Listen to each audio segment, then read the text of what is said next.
bumbung yang sama. Dan kalau kita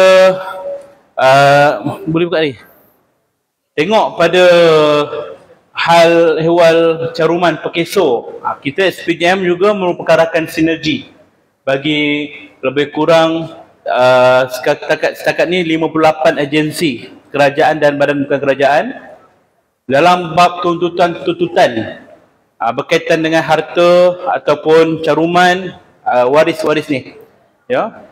Misalnya pekeso, baru ni satu kes yang kita selesaikan, isteri meninggal tahun 2021, suami dah kahwin lain, jadi dia tak fikir dah tentang isteri dia, kan. Dia kata, Ustaz, isteri saya meninggal 2021, masa tu saya dalam mesyuarat pekeso, saya bawa dia,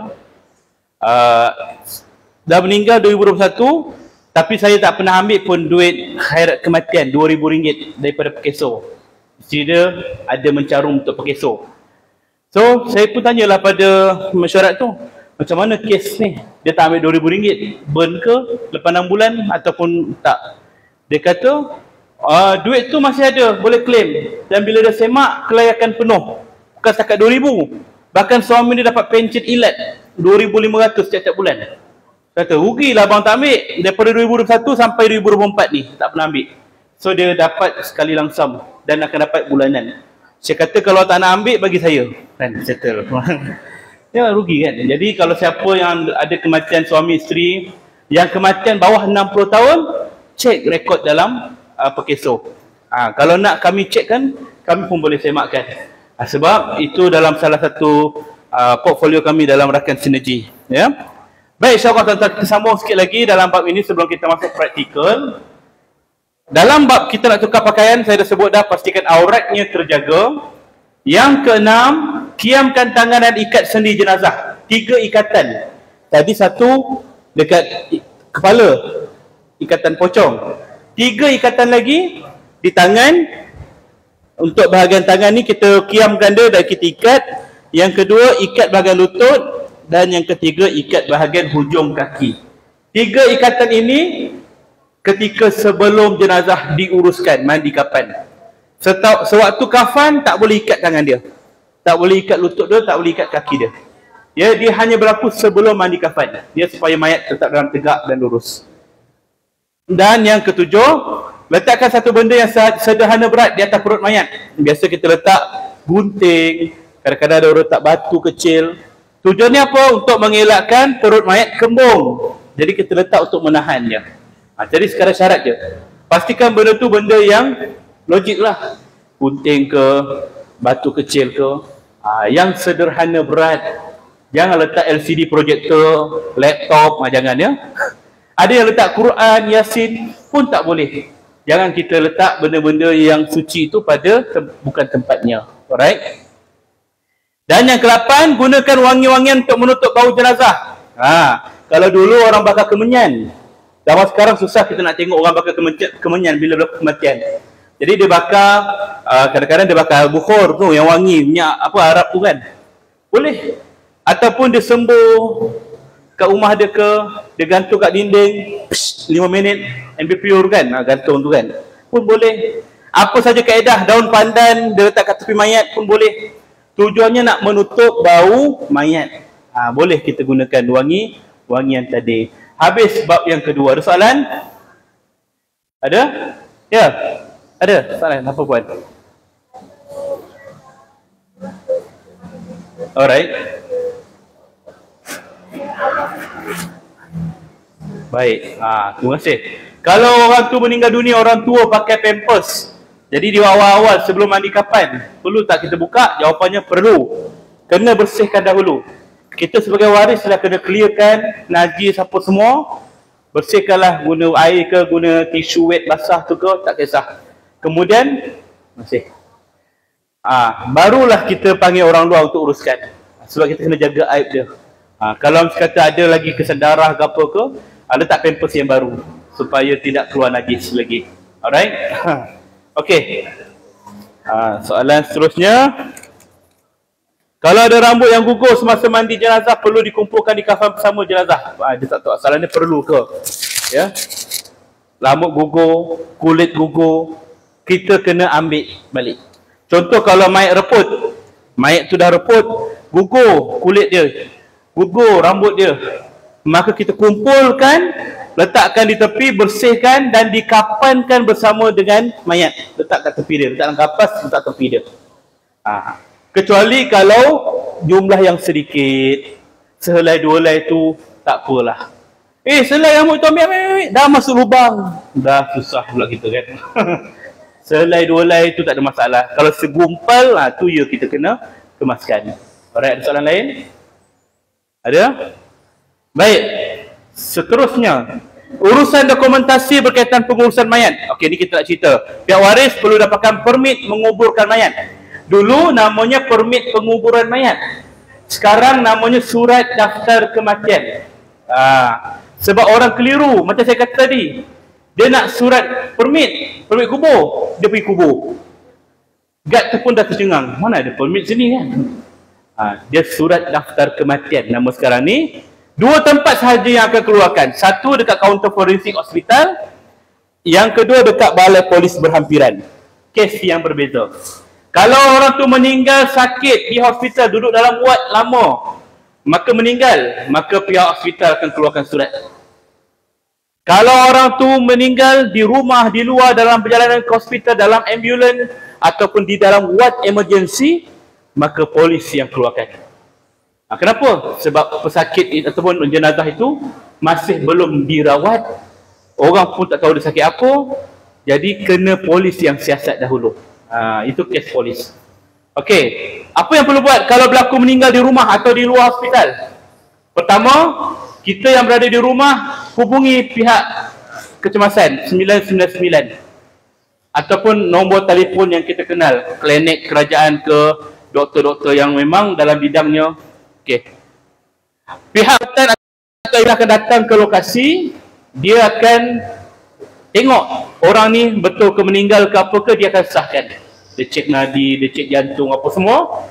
Confirm meninggal, barulah dia akan keluarkan satu surat atau slip pengesahan kematian. Dia akan cop, saya pegawai perubatan daripada hospital ni mengesahkan orang yang bernama ini telah ditemui meninggal dunia. Dia tulis lepas tu dia cop. Maka ini slip pengesahan kematian. Ambulans biasanya akan keluarkan. Alright? Ataupun polis, dia akan tengok. Okey. Kemudian dah dapat slip ini, barulah kita pergi ke balai polis, bawa dokumen-dokumen yang diperlukan. Antaranya ialah surat pengesahan kematian tadi, IC kita yang buat report ni, kalau tak ada IC mungkin pasport. Yang ketiga, IC ataupun pasport si mati. Dan yang keempat, sekiranya arwah ini ada rujukan dengan hospital, dia memang buat rawatan, sakit buah pinggang ke, sakit jantung ke, darah tinggi ke apa, bawa rekod-rekod ni supaya polis senang nak siasat punca kematian dia. Benda ni perlu declare semua. Waktu kalau kita ada sakit, bagi tahu waris, mak sakit ni, kalau apa berlaku, ni file mak dekat atas meja ni, atas almari ni, cerita. Senang berlaku kematian, anak ambil benda tu untuk rujukan. Ya, penting. Baik, selesai dalam bab itu. Ini contoh slip pengesahan tiada tanda-tanda kehidupan. Yang bawah tu, yang depan sekali tu, ada slip kecil je. Yang di belakang ni pula ialah contoh surat daftar kematian. Dia ada 2 jenis. Satu cetakan komputer, satu lagi bertulis tangan. Yang bertulis tangan dia ada 3 salinan, warna putih, warna biru, warna kuning. Warna putih untuk JPN, warna biru untuk kita bagi pada orang yang jaga kubur, warna kuning untuk simpanan kita. Kalau cetakan komputer, ini sama je, photostat je, banyak pun tak apa. Alright, yang penting ialah nombor siri yang di atas ni. Nombor siri ni sebagai ganti nombor IC kita. Nombor siri ni, okey. Baik. Surat ini kita dah dapat, kita boleh uruskan jenazah. Dan surat ini juga kena diserahkan pada JPN dalam tempoh 7 hari dari hari kematian dia untuk mendapatkan sijil kematian. Baru dapat sijil, ni bukan sijil lagi. Sijil inilah yang digunakan untuk menuntut harta-harta ataupun urusan-urusan yang lain, insurans ke apa-apa saja, mereka perlukan sijil. Alright, settle dalam bab ini. Ada soalan? Baik, tak ada. Terus kepada rukun pengurusan jenazah, kita ada 4. Mandi, kafan, solat dan ke bumi. InsyaAllah kita bahagi kepada 2 kumpulan. Saya tengok ramai muslimat kita hari ni. Senang kerja saya. Orang lelaki sikit. Ada soalan?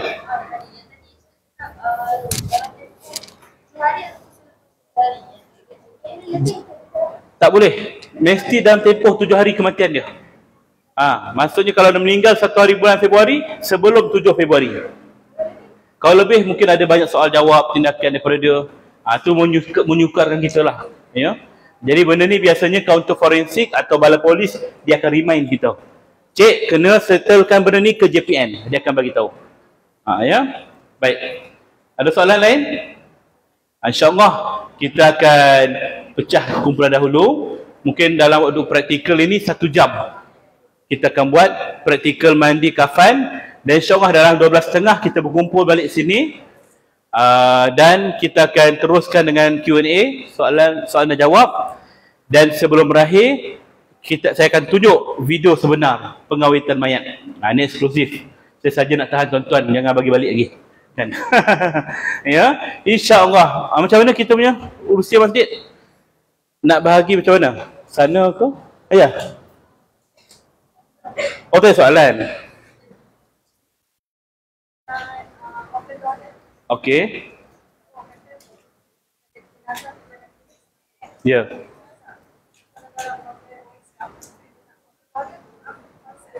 Baik, terima kasih. Puan ni tanya tentang organ donate, iaitu pendermaan organ. Kita tahu dalam Malaysia konsep pendermaan organ ini telah ditetapkan oleh Muzakarah Fatwa Kebangsaan sebagai harus. Sejak tahun 2004 mereka dah berbincang hal ini. Walaupun ada yang menolak, ada yang menerima, tapi kalau kita ikut pada landscape kita, iaitu kita hanya ikut pada keputusan federal, maka hukumnya harus. Apa perlu buat? Kalau seorang tu meninggal dunia, dia dah declare sebagai penerimaan organ. Okey. Maka dari segi hukum, adakah dia akan menyeksa mayat ataupun tidak? Biasanya dia akan dimaklumkan awal waktu penerimaan organ. Dalam Islam, dia kalau dalam konteks yang kata harus tadi, mereka kata ini sebagai satu ihsan. Dia nak gunakan apa yang ada pada badan dia untuk sumbangan.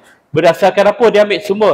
Bagaimana kata Siti Khadijah, kalau hartaku telah habis, maka gunakan tulang-tulangku pula untuk sebagai perisai. Macam itulah ibaratnya, kan? Maka di sini banyak perbincangan. Jadi kalau siapa yang ambil organ ni, walaupun dia dah penerima organ, di hujung-hujungnya waris juga yang akan menentukan nak bagi kebenaran ataupun tidak. Ya. Dan penerima organ ni berlaku bila? Sekiranya dia dah brain dead, kematian otak, fungsi badannya masih lagi bergerak kerana support daripada luar, pakai oksigen semua. So dia masih pump jantung dia. Maka ketika ini kalau dia sebagai penerimaan organ, maka pihak yang bahagian menguruskan penerimaan organ ni akan berbincang dengan waris. Boleh ke tidak kita menggunakan organ dia ni untuk derma sebagaimana hasrat dia. Sekiranya dia bersetuju, waris kata okey, memang tu niat dia daripada dulu, maka penerimaan organ akan berlaku ketika mana jantungnya masih berfungsi. Tapi hakikatnya dia dah mati. Otaknya dah mati, dia dah mati dah. So jantung tu akan diambil dan dia akan keluarkan dalam keadaan masih berdenyut. Dia adalah kaedah dia orang. Ya. Sekiranya orang tu dah mati, jantung dah berhenti dah, tapi dia sebagai penerima organ, boleh juga kita ambil organnya sebagai pendermaan sekiranya waris tu izinkan. Tapi bukan jantung, bukan hati, dia lebih kepada tisu. Tisu kulit, mata dan juga anggota lain yang dinilai sebagai tisu. Ya? Maka itu berdasarkan pada waris. Dia benar ke tidak? Tentang konteks mayat terseksa ke tidak? Dari sudut apa yang disebut oleh Nabi, dia terseksa juga. Wallahu a'lam. Ya.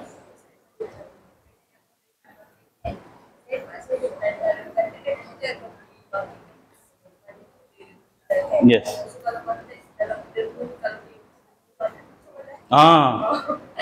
Akak dikiranya kalau orang tu kan dalam ada yang menyebut kita akan dibangkitkan di mana kita dikebumikan. Macam mana pula kalau dia dah derma, mata kat orang ni, jantung kat orang ni habis sepah semua kan. Macam mana nak dibangkitkan tu kan? Betul juga logik soalan dia tu. Tapi kita kena ingat bahawa walaupun badan kita hancur, dipotong-potong, dibelah-belah, tetapi kita tetap akan kembali balik jasad tu. Bagaimana keadaannya wallahu alam, tapi telah diceritakan dalam surah Al-Baqarah kisah bagaimana Nabi Ibrahim alaihissalam, yang mana dia pernah tanya, ya Allah, macam mana engkau hidupkan orang yang telah meninggal dunia? Macam mana engkau hidupkan tulang yang dah hancur ni? Penceritaan tu ada dalam surah Al-Baqarah. Disebutkan dikumpulkan 4 ekor burung, lalu burung itu dipecahkan kepada 4 bahagian, potong kaki tangan semua, letak setiap gunung, dicampur-campur kepala sini semua. Lalu dipanggil burung itu datang balik, maka bercantum semula, dia mencari mana anggota dia semua. Akhirnya terbang kembali kepada Nabi Ibrahim. Inilah cerita yang menyebabkan bahawa kita kena yakin bahawa walaupun dah kesepah mana sekalipun, orang tu kena makan rimau sekalipun, kepala kena makan rimau, kaki kena makan kat buaya, perut kena makan kat biawak kan, tapi tetap akan disatukan balik. Walaupun badan dia hancur, mengikut setengah pandangan agama luar, dia kata kenapa mayat kami perlu bakar? Sebab bila dibakar, biasanya abu mayat dia akan lempar ke sungai. Maka ketika itu malaikat akan sukar untuk mencari kami, untuk menyeksa kami. Itu pandangan logik mereka. Sedangkan hakikat kita, kau buatlah macam mana sekalipun, tetap kita akan dibangkitkan juga nanti. Wallahu a'lam. Alright, soalan? Okey. Baik. Jika tak ada, okey, kita kumpulkan muslimat kat mana? Sini ke? Atas ke? Luar ke? Muslimat telah conquer kawasan kita ni. Jadi abang-abang apa semua kita pindah sebelah sana. Ya, biarlah dia ambil kawasan sini. Jadi lat tali tamplum lah ya, siapa jadi model ya. Insya-Allah. Alright, mana kita punya skill untuk muslimat? Apa nama Fesi? Ada dah? Okey, amai depan. Insya-Allah ya. Kita jumpa dalam 12.30 insya-Allah. Kita kumpul balik.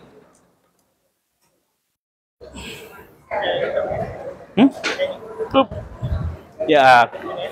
Yang dah betul ada? Betul. Senang sikit, cepat sikit. Anu pakai yang dah potong apa?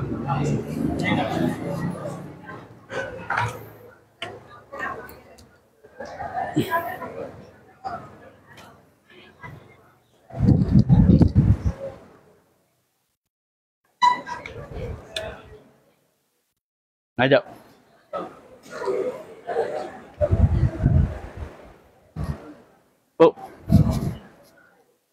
Nanti biasa kau terangkan tak?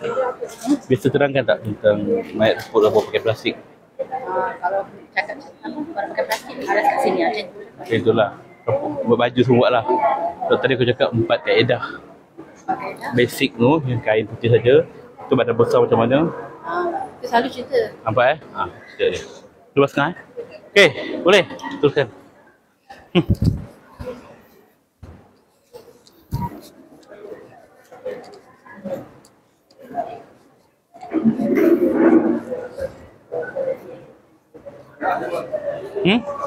Oh, boleh cakap ke? Alamak, cancel lah saya bersembang tadi.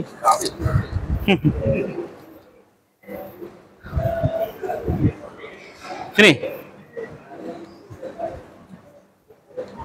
Sunat tawaf. Aku ada spot tadi.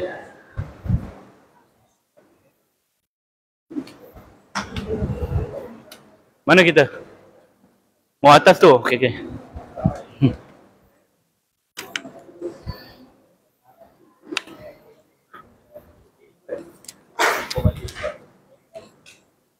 Test. Macam mana buka ni? Buka dah. Bulatan lah atau U? Okey, baik. Ada kursi? Tak ada. Test 1 2 dah. Ada. Okey, baik kita buat dalam bentuk U lah. Duduk. Sebelah sini melingkung macam ni. Maknanya jangan belakang saya lah.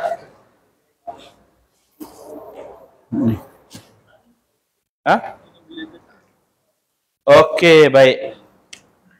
Alright. Ada lagi ke ada yang dah balik? Tak cukup, tak sempurna kursus ni nanti. Okey, kita terangkan dahulu tentang peralatan yang biasa kita guna. Dalam bab mandi, yang wajib apa dia? Yang barang yang wajib apa dia? Air. Selain air, ada tak yang wajib? Tak ada. Sebab yang wajib air sahaja. Ya, kata Nabi, ratakan air ke seluruh badan mayat. Tapi disunatkan campur dengan wangi-wangian, bidara, cendana dan sebagainya. Maka wangi-wangian sunat. Adapun bahan-bahan lain, tawel, apa lagi? Gayung, baldi, ini adat. Benda yang biasa kita guna. Kena faham ya. Wajib air, sunat wangi-wangian, adat bahan-bahan yang lain.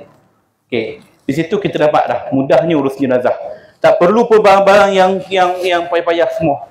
Okey, saya terangkan. Okey. Ini adalah serbuk apa? Bukan cheese Kau fikir cheese pula kan? Ini serbuk cendana. Kadang-kadang orang ingat serbuk kari ke, serbuk kunyit ke kan? Ini serbuk cendana. Abang boleh cakap Melayu? Boleh. Oh, boleh Asal mana? Sabah. Wah, mix Masya Allah. Saya ingatkan orang Middle East ke. Baik. Ini kapur barus. Kapur barus kalau kita campur dalam air, tuang saja, dia akan larut sendiri. Tapi kalau kita nak letak atas kain kapan, kena tumbuk hancur-hancur, baru kita letak. Ya, baik. Ini pula ialah sabun, sabun bidara. Sabun tak kisah kita nak guna jenis apa pun. Nak guna sabun kat rumah, kita guna sabun apa? Johnson ke kan? Sabun zaitun ke, sabun apa-apa je lah. Bidara salah satu pilihan lah sebab wangian. Ini yang disebut Nabi, bidara. Ya. Buku ke, cecair ke, terpulang. Okey, ini air mawar. Air mawar ni dia macam bau sirap. Biasa dicampur dalam minuman ataupun bercampur dengan nasi biryani. Sedap. Kalau teguk macam tu, berbuih mulut. Ya. Baik. Selain daripada itu, bahan-bahan yang saya sebut adat lah. Glove. Tak ada pun tak berdosa. Tapi lebih baik ada lah. Ya. Apa lagi? Face mask. Apron. Apa nama? Plastik sampah. Putik kapas. Ini celak. Celak moden sekarang ni pakai macam ni kan. Celak. Dan juga minyak atar, minyak wangi. Okey, ini semua adalah bahan-bahan yang sampingan. Okey, sekarang kita dah kenal bahan-bahan untuk mandi jenazah. Untuk kapan pula? Okey, dia ada mudah saja. Okey. Ini adalah potongan kain yang saya buat untuk senang gosok mayat. Waktu nak mandi. Kalau tak ada macam ni tak apa, kain perca pun boleh. Potong-potong kain perca, macam ni pun boleh. Okey. Kemudian tali. Berapa tali kita perlu? Okay. Untuk kapal mayat berapa tali? 5 tali. Okey. Daripada kepala sampai kaki, 5 tali. Kemudian kita ada 1 helai kain serban. 1 meter. Serban ataupun kita panggil serban ataupun tudung. Untuk tutup bahagian kepala. 1 meter kain ni. Yang kedua, dia panjang sikit daripada sini. Kain kemban. Tadi serban, ni kemban. 1 meter, ini 1.5 meter. Kemban tu waktu lepas mandi, sebelum nak kapan mayat, tutup dulu badan mayat. 1.5 meter cukup untuk tutup satu badan mayat. Saiz dia. Dan yang ketiga, kain kapan. Kapan, kemban, serban. Senang nak ingat. Sehelai kain ini panjangnya 2.5 meter. Ni standard jenazah dewasa. 2.5 meter satu helai. 2 helai. 3 helai. 2.5 kali 3 berapa? 7.5. 7.5 campur 1.5 9. Campur 1 10. 10 meter cukup. Ya, kena ingat situ je, simple. Setengah orang nak ikut cara tradisional, cara lama. Dia nak ukur mayat. Ukur mayat kepala sampai kaki, kemudian dia lebihkan sikit sehasta ataupun dia ukur kat lutut dia ni. Ini kaedah lama. Untuk buat bunjut atas dan bawah. Maka ini kaedah biasa. Kalau kita nak buat boleh. Tapi kalau bagi kaedah yang lebih mudah kita, senang. Potong kain siap-siap 2.5 meter dewasa. Kalau jenazah tu kecil, kanak-kanak ke atau memang orang tu saiz kecil, maka elok kita guna cara tradisional. Ukur panjang dia, kepala hingga lutut, kepala hingga kaki, kemudian kita lebihkan sedikit sehasta.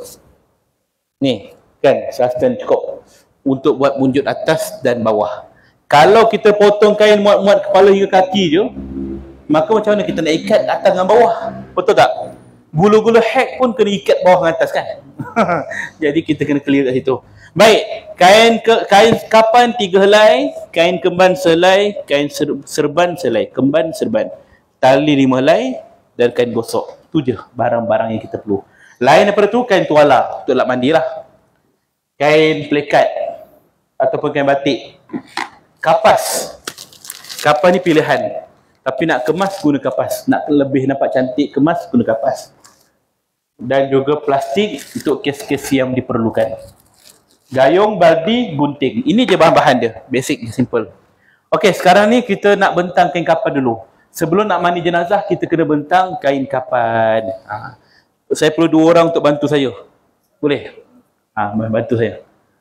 Kita bagi peluang. Okey, mai. Weh, siapa pun boleh. Mai. Okey, bang. Ambil tali ni. Bentang.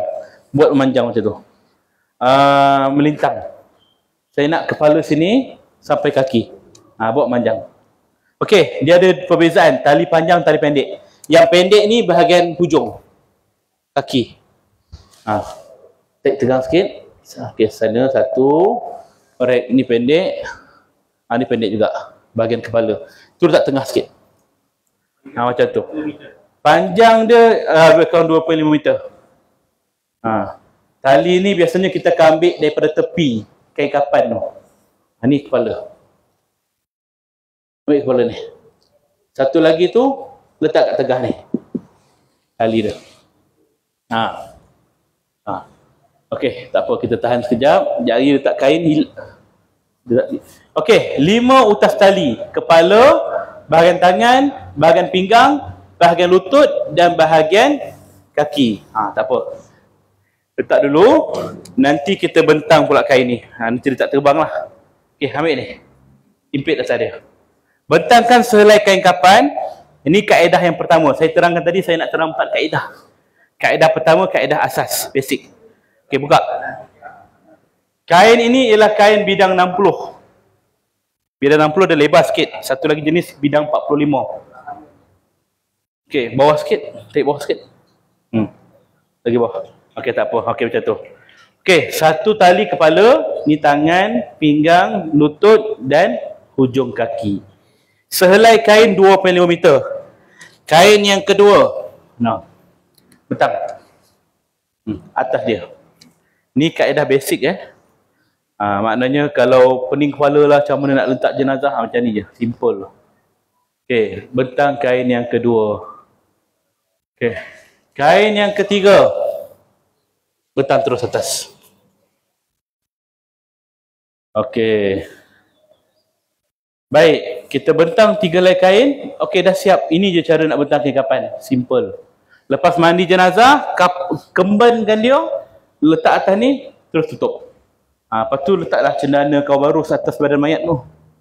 Ke atas kapas ke, atas kain ke, terpulang. Tu wangi-wangian. Nak letak mana-mana pun tak ada masalah. Ini kaedah pertama. Susah ke senang?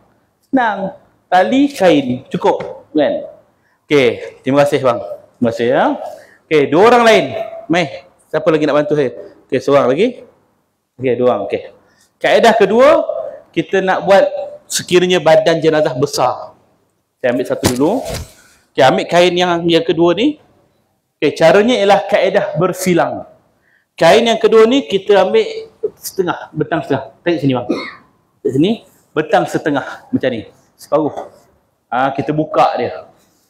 Okey, kain pertama lebih belah kanan, kepala kat sini. Kain pertama belah kanan, kain kedua belah kiri, kain yang ketiga ni di tengah-tengah. Tarik ni je. Ni, abang tarik ni, tengah-tengah. Tengah dia macam ni. Dia buka macam tu. Kanan, kiri, tengah. Apa yang berlaku?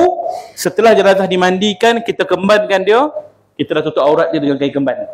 Letak dekat sini, badan dia besar. Kita tutup dengan kapas dulu. Supaya aurat dia tak nampak. Okey, bab aurat settle. Kain yang pertama ni yang di atas di tengah-tengah ni, bila tutup, kiri, kanan, dia tak boleh tutup badan dia. Sebab tangan dia dah kembang. Jadi bahagian dada ni biasanya akan terbuka. Okey, tak apa. Kain yang kedua, dia lebih sebelah kiri. Dia akan tutup belah kiri ni, maka badan dada ni dah tutup, belah sini pula yang terbuka. Tak jadi masalah, dalam dah ada kain kemban, dah ada kapas, dah ada selai kain lagi. Kain yang ketiga pula, dia lebih belah kanan, dia tutup belah sini pula. Maka di sini pula yang terbuka. Dari segi aurat tak ada masalah, dah clear. Cuma dari segi kekemasan saja. Okey, dia terbuka kat sini, di sini kita akan ikat mayat. Ikat mayat tu sebelah kiri. Sebelah kiri. Kemudian tutup dengan kain plekat atau kain batik. Itu kaedah dia. Boleh nampak tak? Dia kain untuk badan besar bersilang. Kanan, kiri, tengah. Itu kaedah dia. Alright? Okey. Baik, terima kasih. Seterusnya, 2 orang lagi. Bagi peluang. Okey, seorang lagi. Mai, ke siapa? Seorang lagi? Okey, mai. Alright. Kaedah yang kedua, okey abang, kaedah yang ketiga ialah sekiranya badan dia ni ada pendarahan. Okey, bentang dulu 2 helai kain ni. Samakan dia. Sekiranya ada pendarahan, mayat tu mayat reput, ataupun dia ada penyakit berjangkit, HIV, AIDS, TB, COVID dan sebagainya, maka apa kaedah dia? 2 helai kain dibentang macam biasa. Kain yang ketiga kita akan guna kapas. Bukan kain ketiga. Sebelum kain ketiga, kita letak kapas dulu. Plastik dulu. Okey, ni yang belum potong ya. Okey. Kita bentangkan daripada hujung ni. Betul tak? Tarik bang sampai bawah. Okey. Lebih. Okey, tarik bawah sikit. Tak apa. Panjang. Okey. Abang gunting kat hujung kain tu. Gunting. Okey. Kita potong plastik ikut keperluan keadaan mayat. Kalau dia luka satu badan, aksiden, ataupun dia ni ada penyakit berjangkit, ataupun mayat reput, maka potong plastik ikut saiz kain kafan. Penuh. Okey, buka dulu. Buka. Okey, dia plastik ni besar. Mana nak cari plastik ni? Mana nak cari? Dekat hardware. Ya, pergi kat hardware, jangan cakap, "Okey, saya nak plastik mayat." Jangan. Dia tak jumpa nanti. Cakap, "Saya nak plastik biasa orang lapik kat lantai, nak cuci habuk, nak cat ceiling." Inilah plastik dia. Ataupun kalau tak reti sangat nak cakap, plastik shell out. Inilah dia. Makan shell out kan? Inilah plastik dia. Segulung yang tadi tu dalam RM14. Boleh bungkus 6 mayat. Okey, lipat 2 sebab dia besar. Lipat 2. Okey. Okey. Gunting yang tertengah dia tu. Biar kita kecilkan sikit dia. Gunting. Ni, sini belah sini. Abang gunting. Gunting. Tak apa. Gunting straight. Tengok. Dia lebih kurang saiz kain kapan. Jadi kalau jenazah tu perlu full, letak full. Kalau dia hanya postmortem bahagian mana? Kepala, dada. Maka tak perlu full. Letak separuh je. Daripada kepala sampai pinggang cukup dah plastik. Okey, bagus. Terima kasih. Okey, yang satu ni kita simpan. Kalau keadaan mayat itu dia hanya perlu apa? Kita letak kain. Kain di atas baru kita letak atas plastik kita letak selai kain lagi. Okay. Kalau dia bedridden, belakang ada backsole, luka, kan? Biasanya kalau orang katil dia tidur kat katil lama, dia ada melecet belakang dia. Maka di situ kita letak plastik di antara pinggang sampai lutut. Sekiranya kaki dia luka kerana penyakit kencing manis dan sebagainya, letaklah di antara paha sampai kaki. Ikut keperluan keadaan mayat. Bukan semua mayat full macam ni. Ya. Baik, kenapa saya letak di lapisan yang kedua? Kenapa saya tak letak atas sekali plastik? Sebab plastik ini bila terkena pada mayat, badan mayat, dia basah. Maka mungkin dia akan melekat dan mungkin terkoyak. Jadi, kalau mayat tu dia letak di atas kain dahulu, ditutup dengan kain, kemudian baru dia balut dengan plastik, maka plastik tu tak akan mudah terkoyak. Di situ kita tengok pada keadaan mayat lah. Ya, lepas tu kita letak atas kain yang kedua tadi. Okey, ini untuk situasi mayat yang memerlukan plastik, mayat reput, HIV, AIDS dan sebagainya. Alright? Okey, terima kasih bang. Okey. Kaedah yang ketiga, yang keempat. Ini yang saya kata sesuai untuk jenazah lelaki dan wanita. Ya, dia sama macam basic tadi, tapi dia advance sikit sebab ada baju. Okey, minta 2 orang. Siapa nak bantu saya? Belum jadi mayat lagi 2 orang saja bantu. Okey, abang seorang lagi seorang. Amai, pengalaman ni. Okey, baik. Baik. Ambil kain yang pertama ni, yang atas kali ni, lipat 2. Lipat 2 macam ni. Ni je. Lipat ke dalam macam ni. Samakan. Okey. Okey, lipat 2. Okey, boleh cuk diri bang senang. Okey, lipat 2. Okey, dah dapat dah lipatan 2. Okey, lipat tengah lagi. Macam tu. Okey, lipat 2, lipat tengah. Kemudian bucu dia tu kita akan buat collar. Okey, sini. Bucu yang tertutup. Ni, okey, abang pegang ini. Bucu yang tertutup ni kita buat collar. Okey, collar tak perlu besar sangat. Macam ni je. Okey. Sekejap. Kita buka dulu. Okey, lepas dia bang. Nampak collar dia. Muat tak kepala kakak? Tak muat. Okey. Pegang hujung. Kita guntingkan lapisan depan dia ni sikit. Okey. Buatlah collar dia koyak sikit. Jadilah baju Melayu Johor. Simple je, letak butang jadi baju Melayu Johor.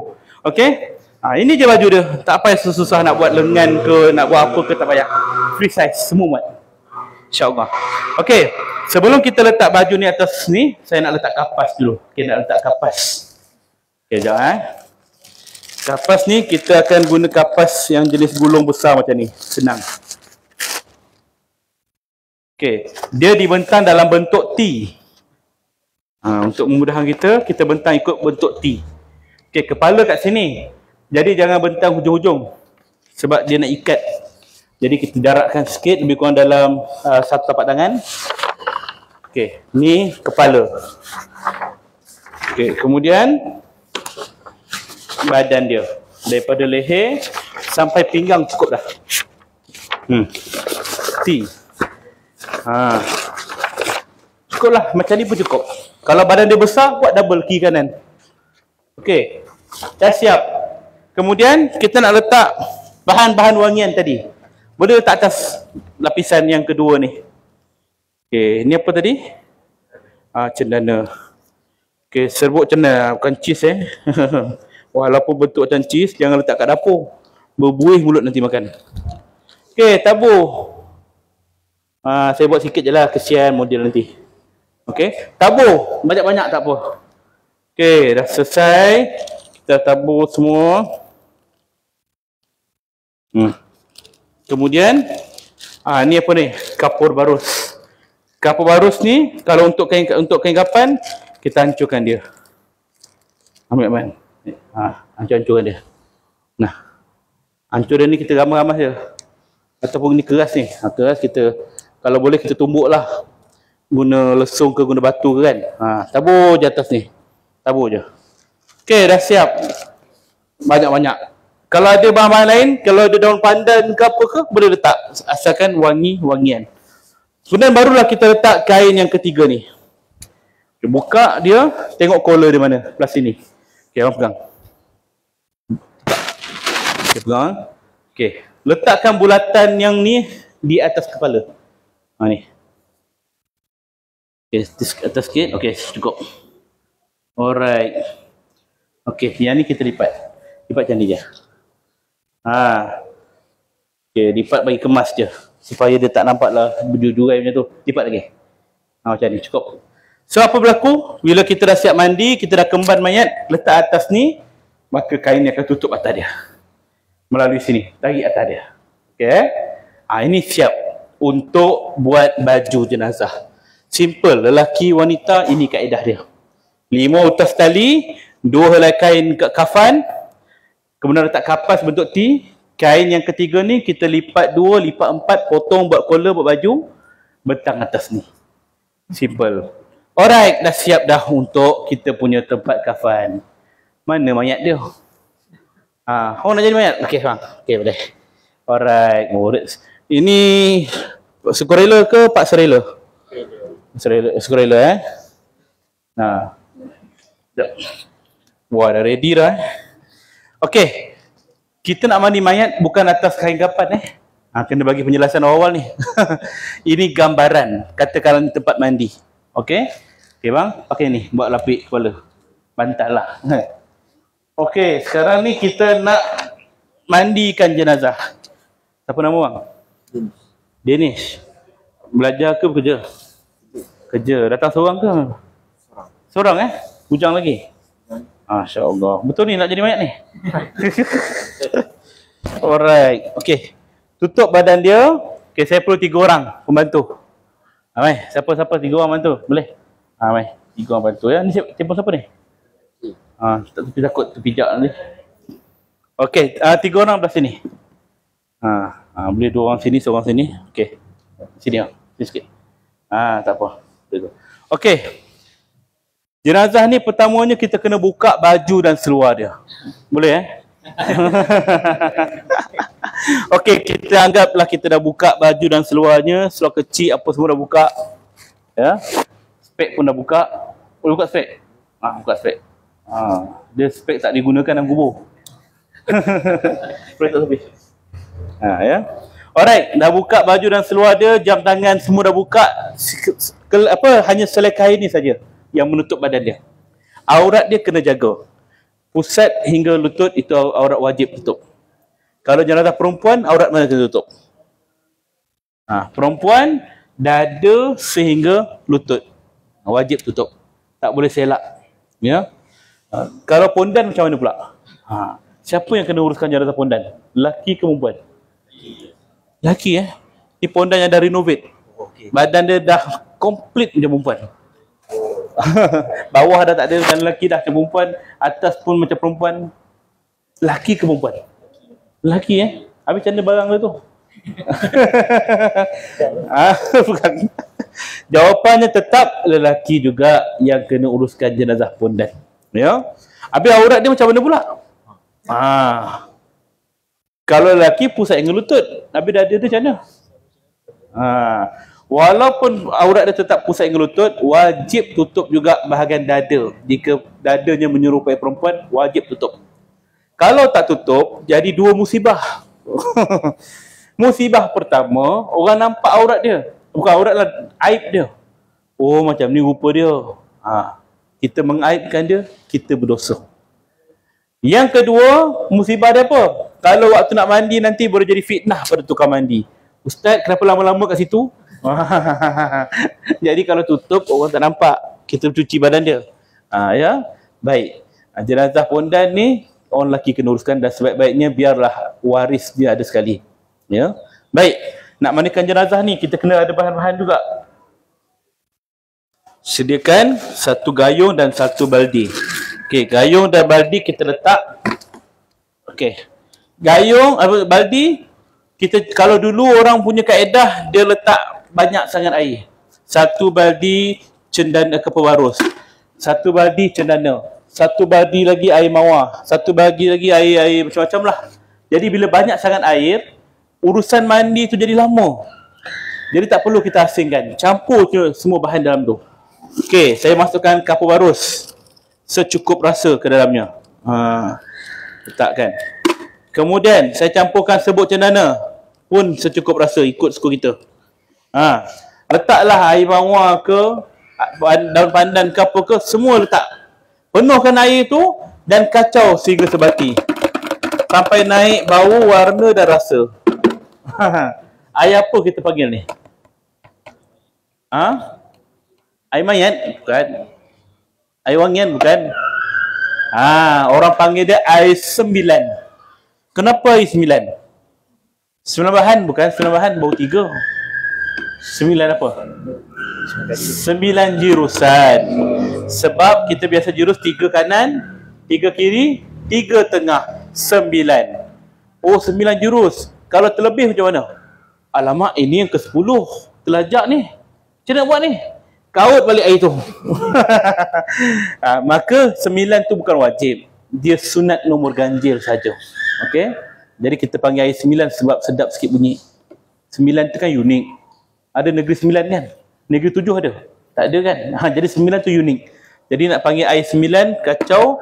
Dan air 9 ini digunakan untuk siraman terakhir. Kita bancuh awal, letak tepi dulu. Gayung, kita ambil sabun, letak sabun dalam ni, gosok tadi. Kain gosok ni kalau ikut set yang kami keluarkan ni, dia ada 4. Tapi kita sarankan guna 3 saja. Yang satu lagi ni simpan. Untuk apa? Untuk tutup muka mayat nanti. Simpan dulu. Okey, tuang air dalam air sabun ni, kacau. Okey, jadi air sabun. Tukang mandi mayat, dia kena duduk sebelah kiri mayat. Macam saya, tukang mandi utama. Duduk sebelah kiri. Kenapa saya kena duduk sebelah kiri? Sebab apa? Sebab senang nak cebok dia. Kita cebok guna tangan kiri kan. Jadi kita kaut senang. Kalau saya duduk sebelah kanan, begini tangan saya. Kan? Posisi tu main peranan juga. Alright? Berapa orang boleh mandi mayat? 4 orang, 5 orang pun dah cukup dah. Maksimum 5 orang. Ya? Sebab kalau ramai sangat bukan memudahkan, menyusahkan. Kita dah bilas sabun sini, dia sabun ke atas. Kita bilas sini, dia sabun ke bawah. Pasal banyak tangan. Jadi kita tak boleh nak kontrol. Jadi mandi mayat tu jadi lama. Jadi kita kawal. Adik-adik ramai tak apa. Bergila-gila. Okay, abang 1, 2, 3, abang dulu. Okay, nanti dah selesai bagi adik pula 2, 4, 5 dah masuk. Bergila-gila. Tapi tekong tu kena orang yang sama. Dia yang kena kelolakan daripada awal sehingga akhir. Alright. Baik, kita dah ada dah waris dia. Anak sulung, anak nombor 2. Okay. Anak angkat. Okay. Contoh ya. Baik. Okey, abang duduk sini sikit. Okey, kita buat. Okey, so duduk sini. Dia buat sini. Alright. Sekarang kita nak mandi jenazah. Okey, saya kata saya tak guna air, tapi saya bagi simulasi je. Kalau kita guna gayung, guna air tu perlahan. Jangan kita buat macam kita mandi dalam bilik air. Kebus jangan ya. Tapi kalau kita guna pipe, katakanlah di pipe, air tu buka dalam keadaan sederhana. Jangan laju, jangan perlahan. Cuba buka air bang, pusing. Zap, laju. Psst. Sakit badan mayat, macam car wash kita buat dia. Kan? Cuba buka air bang. Slow sangat pula. Menitik-nitik, sakit hati kita.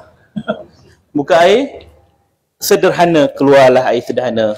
Kadang-kadang nak bagi slow, orang letak kain ke atas hujung paip. Ini kaedah dia lah. Ya? Okay, nak mandi jenazah, dah buka baju, dah buka seluar. Najis kita dah bersihkan. So kita mulakan daripada kepala. Okey? Jadi antara adab kita nak mandi mayat, kita kena tahu siapa jenazah ni. Nama siapa tadi? Jangan tanya mayat. Kalau menjawab jenazah ni tak cukup tanah kita lagi. Tanya waris tadi. Siapa nama arwah tadi? Denish. Maka kita tahulah arwah Denish. Disunatkan bin kepada ibunya. Nama ibu tak ingat pula.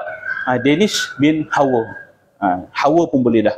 Tak sebut pun tak apa. Itu adab kita saja. Alright. Niat pun kata ulama tidak dikatakan syarat. Kita tak tahu nawaitu apa nawaitu saumagodin. Bukan kan. Jadi kita niat Melayu pun boleh. Saja aku mandi jenazah ini kerana Allah Ta'ala. Tak baca niat pun tak apa. Macam mana situasi kalau seorang orang lupa nak niat? Dah siap kapan dah? Astagfirullah. Kenapa? Aku lupa niat tadi. Kau dah niat dah? Aku tak niat. Kau niat? Tak niat? Semua tak niat. Macam mana nak buat? Buka balik kain kapan, mandi balik. Tak perlu. Jadi, niat bukan syarat wajib dalam mandi jenazah. Kerana apa? Perbuatan tu dah dikira sebagai niat dah. Okey? Jadi, kalau kita nak ambil sunat, niatlah. Sahaja aku mandikan jenazah ini kerana Allah Ta'ala. Mulakan daripada kepala. Buka air, tuang air. Kita ratakan air dekat bahagian kepalanya, selembut-lembut semua, kat muka dia semua. Jangan masukkan air kat hidung. Jangan masukkan air kat mulut. Di tepi saja. Luar semua. Ya Allah, muda lagi. Berapa umur bang? Panjang umur dia. 24 tahun ya. InsyaAllah. Lalukan tangan air semua-semua kita bersihkan. Ya Allah. Selak sikit je. Sampai bawah. Sekali jalan je air. Kemudian tutup pipe. Simpan. Okey, panggil waris dia. Nah bang, gosok perlahan. Ni air sabun. Sabun dia. Gosok perlahan. Perlahan kita buat. Nak sabun ni jangan terlalu kasar dan jangan terlalu lembut. Kalau kasar sangat, ini bukan kedai Dobi. Kalau lembut sangat, slow je. Ini bukan spa. Jadi macam mana cara dia? Kita buat sekadar meratakan air sabun tu je. Air sabun gosok. Gosok. Ratakan sabun je. Tak payah clear sangat. Melainkan kalau dia ada stiker atau ada plaster, kita kena bersihkan sikit. Kulit-kulit mati, tak apa. Kulit mati kita lalukan air sabun je. Okey? Dah clear semua, dah gosok badan dia. Kemudian, barulah tukar mandi mayat. Sementara orang gosok-gosok, dia kena confirmkan tak ada najis lagi. Jadi, buka sikit kaki dia. Hehehe. Alright. Buka kaki dia. Kemudian, kita guna pipe tadi. Okey. Kita akan injakkan dia, bersihkan dia. Okey, ni tadi saya nak pakai untuk tutup muka. Kita diam sekejap. Alright. Orang yang nak bersihkan bagai kemaluan, dia kena lapik tangan. Pakai glove, pakai kain, lagi senang.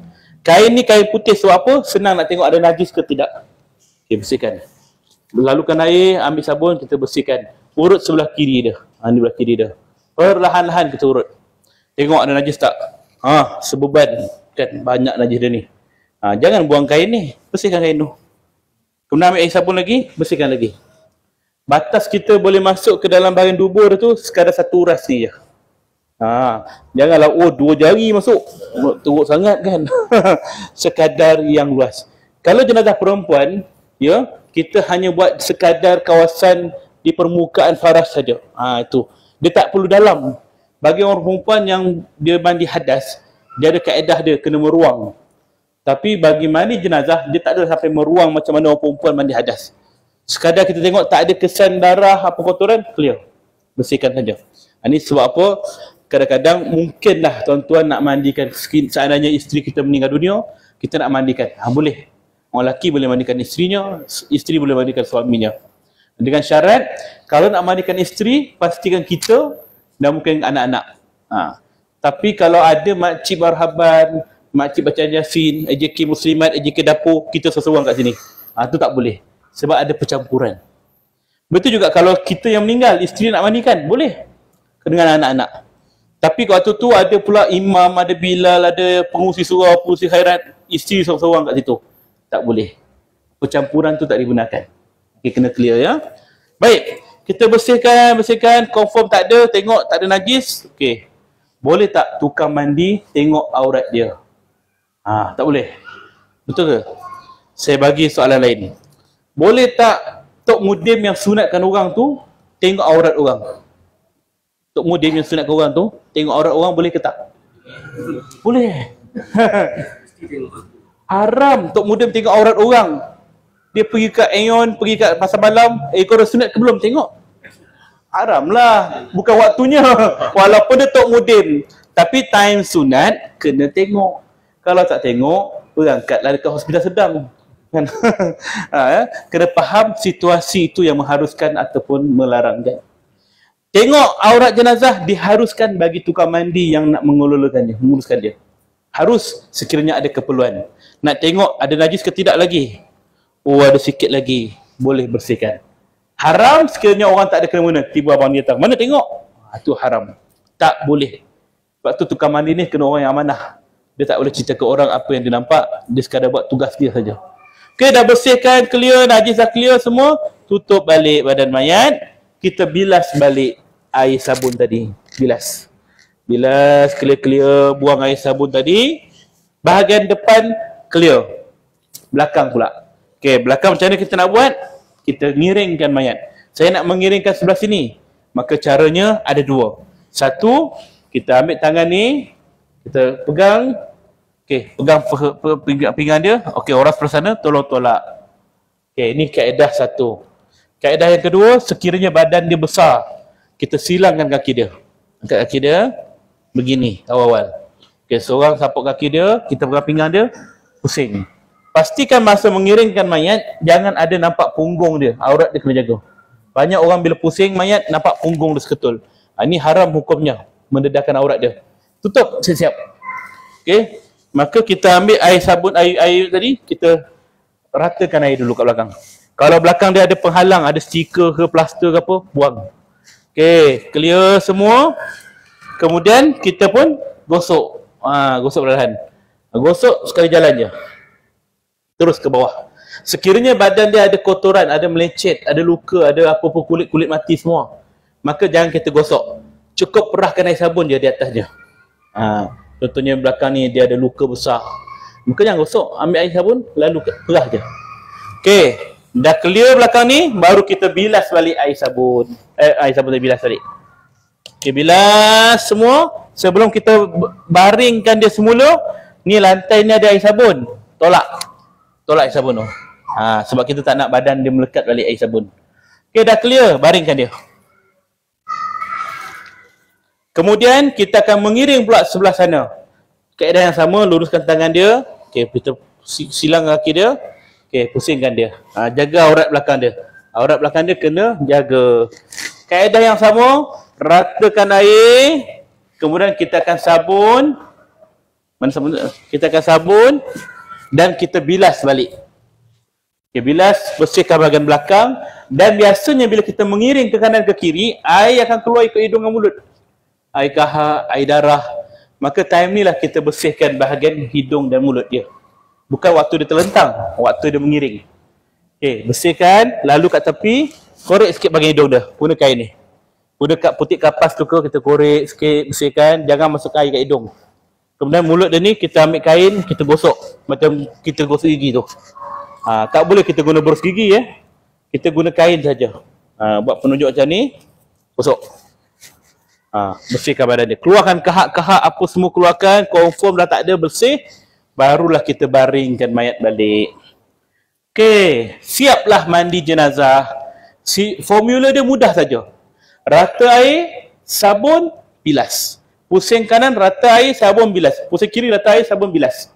Senang. Macam kita mandi. Kita masuk bilik air terus pakai sabun ke, atau kita ratakan air dulu? Rata air dulu kan? Lepas kita dah sabun terus keluar ke, atau kita bilas dulu? Kita bilas. Begitulah mayat. Okey, kaedah yang kita guna pakai dalam mandi mayat ialah kaedah zon. Zon ni apa? Sangkaan. Tak perlu teliti sangat. Kuku tadi dah bersih ke belum? Tak perlu. Asalkan kita rasa tempat rata dah, cukuplah. Dan kaedah sama juga, tak perlu sampai kalau badan dia besar. Paha dia saja 18 lipatan. Punyalah besar badan dia 18 lipat. Jadi macam mana ni? Kalau orang dulu dia mungkin tak faham, dia kata kena setiap urat dia, setiap kulit dia kena. Maka dia selak. Selak lagi. Pelipat perut dia. Selak sampai ke dasar. Arwah dia hidup tak pernah sampai situ pun. Kita yang sampai dulu kan. Jadi kita membersihkan. Tak perlu. Sekadar yang boleh kita capai, yang zahir sahaja. Ya. Sebab tu kalau mayat reput pun, kalau mayat dia dah macam pecah-pecah badan, lalukan air saja. Tak payah detail semua. Ulat yang ada pada badan mayat, abaikan. Mana yang jatuh, tu biarkan. Mana yang ada pada badan mayat pun, biarkan. Tak payah kita nak tengok seko-seko kutip. Ada lagi ni, ada lagi ni, ada lagi. Buang masa. Lalukan air saja. Mandi mayat reput lagi mudah. Ratakan air je, tak payah gosok. Bilas sabun. Air tu kita campur dengan air bidara siap-siap. Lalukan air je. Lepas tu bilas.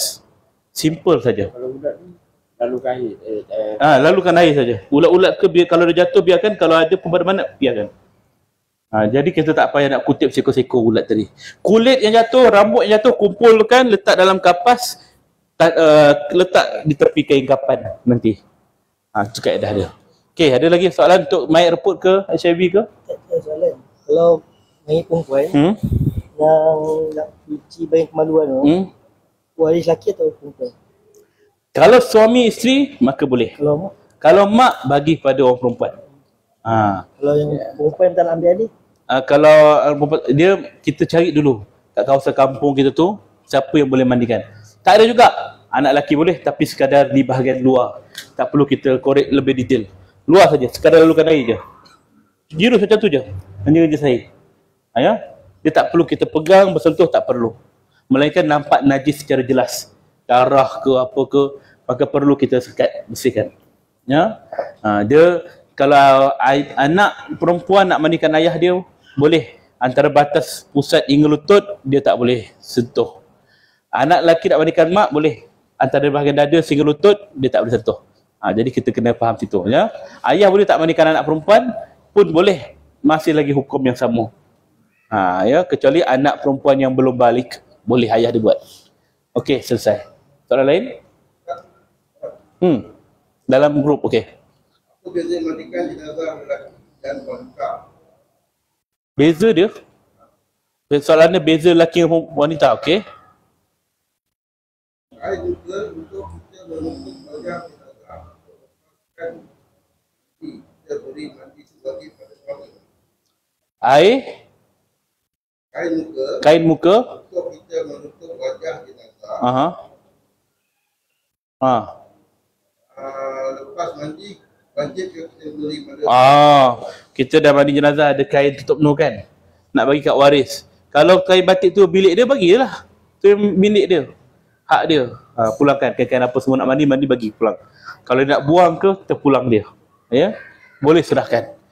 Okey, baik.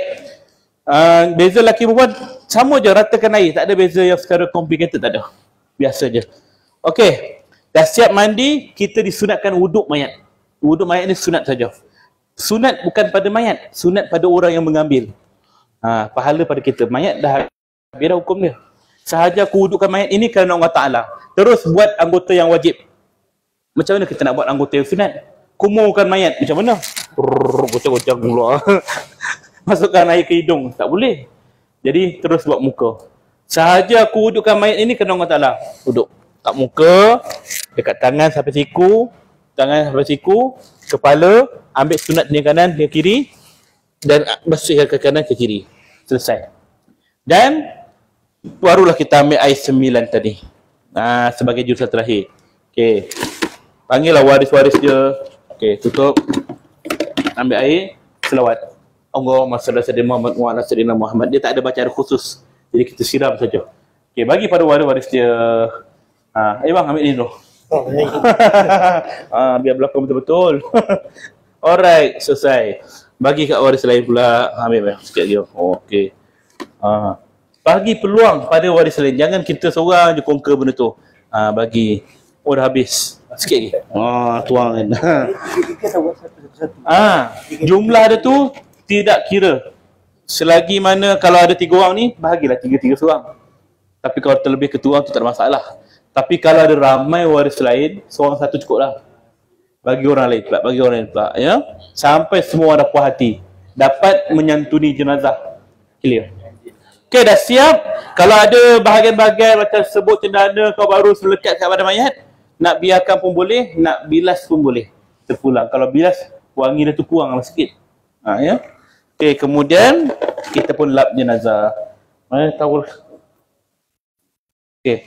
Ambil tawul, kita lap jenazah. Lap tu jangan kita lap macam kita mandi Ini kan, tanggal kulit nanti. Perlahan touch up perlahan semua. Gantikan kain batik ni, kain pelikat ni dengan kain yang baru. Kain yang kering. Letak. Okey, kita ada selai kain je sekarang ni. So anggaplah ini kain yang baru. Okey. Kemudian kita mengiringkan mayat. Nak lap belakang dia pula. Kaedah yang sama. Luruskan tangan dia, rapat kaki dia, pusing. Okey. Lap bahagian belakang dia. Lap semua. Lantai pun kita lap. Kalau guna kain yang sama pun tak apa sebab kat lantai dia bersih. Okey, dah lap. Baringkan dia semula. Mengiring pula sebelah sana. Okey. Lap juga bahagian belakang dia sini semua. Jaga aurat dia semua. Lap. Air akan keluar waktu ni. Daripada hidung dan mulut. Kalau air tu air bersih, just lap je.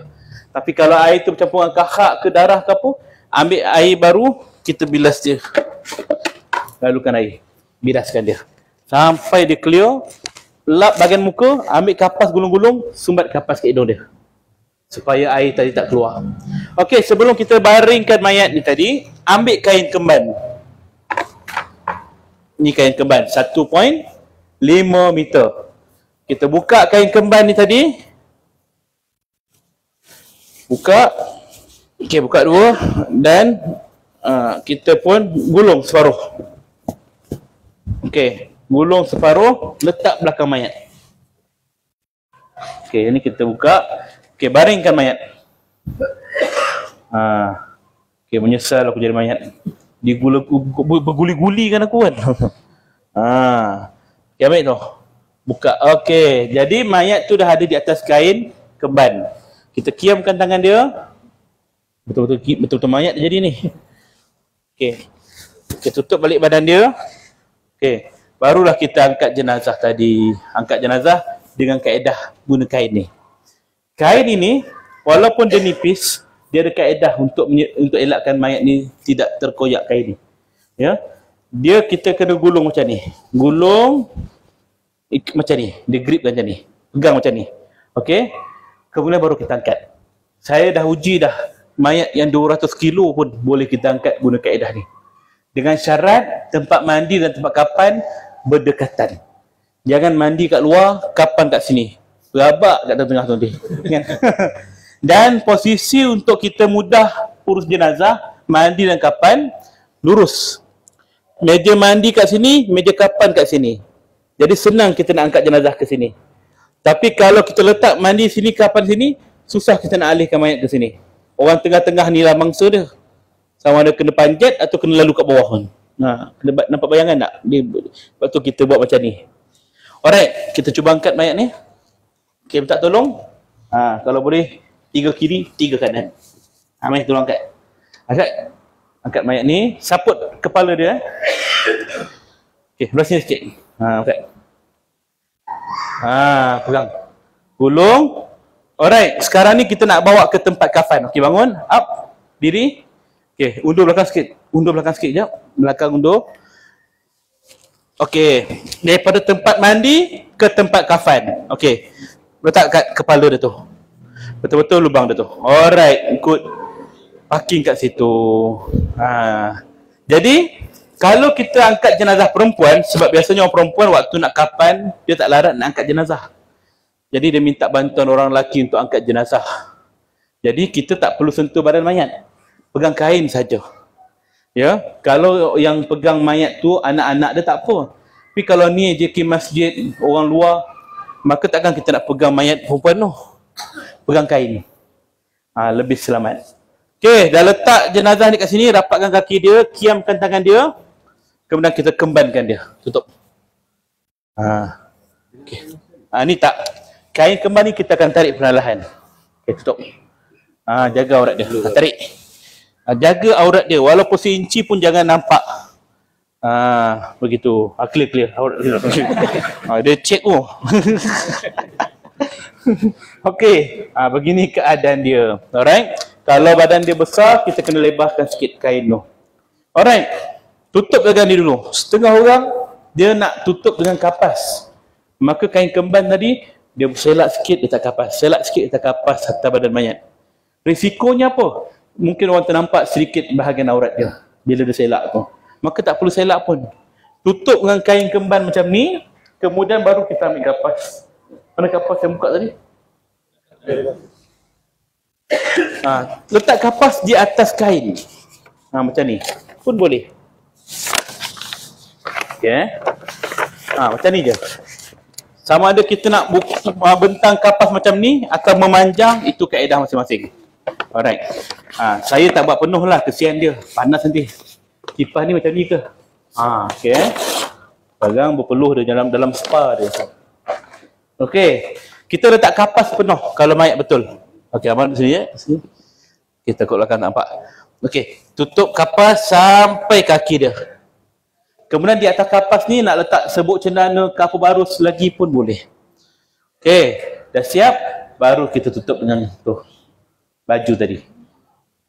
Tutup lalu kat kepala dia. Muat tak kepala dia? Muat. Okey. Samakan yang atas dan yang bawah ni. Samakan dia. Tarik tegang. Okey. Kalau jenazah dia kecil macam ni, senang kita lipat ke dalam dia. Macam ni. Kalau badan dia besar, tak boleh lipat macam ni, selit kat tepi belakang. Selit kat belakang macam ni. Okey, nampak tak? Dah tutup dah. Kalau jenazah perempuan, aurat dia tak nampak dah ni. Tak nampak dah. Okey, dah clear. Kemudian barulah kita usahakan bahagian kepala pula. Okey, saya nak duduk sini sekejap ya. Okey. Baik. Di bahagian kepala ni pula, okey, kita buat macam ni. Okay, kita ratakan kepala dia. Macam rambut dia ni, rambut panjang. Okey, kita selit je. Kapas-kapas tu kita selit je. Okey, nampak lagi rambut dia? Ambil kapas lagi. Okey, buka kapas lagi. Ambil sikit untuk menutup bahagian rambut dia. Kaki buka habis lah. Tutup semua. Kaki buka habis. Tutup kapas semua. Okey, macam ni. Selit je. Rambut tak boleh ikat Walaupun rambut dia panjang, jangan ikat. Dia kena lepaskan. Okey. Lebih kurang macam ni. Kemudian kita ambil kain, apa yang tinggal satu? Serban. Berapa meter? 1 meter. 1 meter ni bila kita buka, dia jadi macam ni. Dia panjang. So kita buka lagi lebar. So kita potong setengah. Tadi ikatan dia macam ni kan. Macam ni kita potong. Okey, orang putih sikit. Bahagi 2. 2 lapis tadi bahagi 2 dah.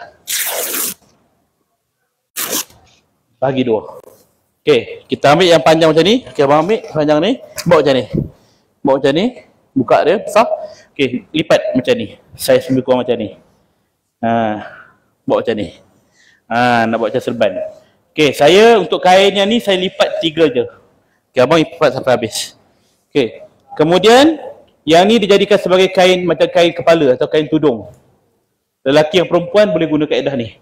Letak kat sini, letak kat bahu dia. Nampak? Kepala, bahu. Okay, first macam ni. Tangan kita ni ambil, letak bawah telinga dia ni, angkat kepala dia, selit saja. Oh, sorry yang. Selit. Okey, letak. Nampak dah? Dah comel dah tu. Nampak? Kita tutup macam ni. Okey. Kemudian kain yang seterusnya ni kita buat macam ni tadi. Ikat bawah dagu dia. Tutup bawah dagu dia. Cumanya kita tak ikat. Kalau ikatan pocong tadi kita ikat. Masa kafan tak perlu ikat. Tutup macam ni je. Selit bawah kepala dia. Tak nak mulut terbuka. Selit je. Okey macam ni. Okey. Dah siap. Nampak tak? Okey. Ambil kapas sikit semat ke hidung dia. Sebab dia hidup lagi jangan. Okey. Lepas tu kita ambil kain tadi yang saya kata tutup muka ni. Tutup muka dia. Nak letak kapas pun boleh. Jadi datanglah waris-waris dia nak tengok dulu. Kita buka. Sayang bang. Sian arwah ni. Boleh? Cindai. Nak cindai boleh? Terredor dah? Boleh? Boleh. Bang, siap. Boleh sayang tak?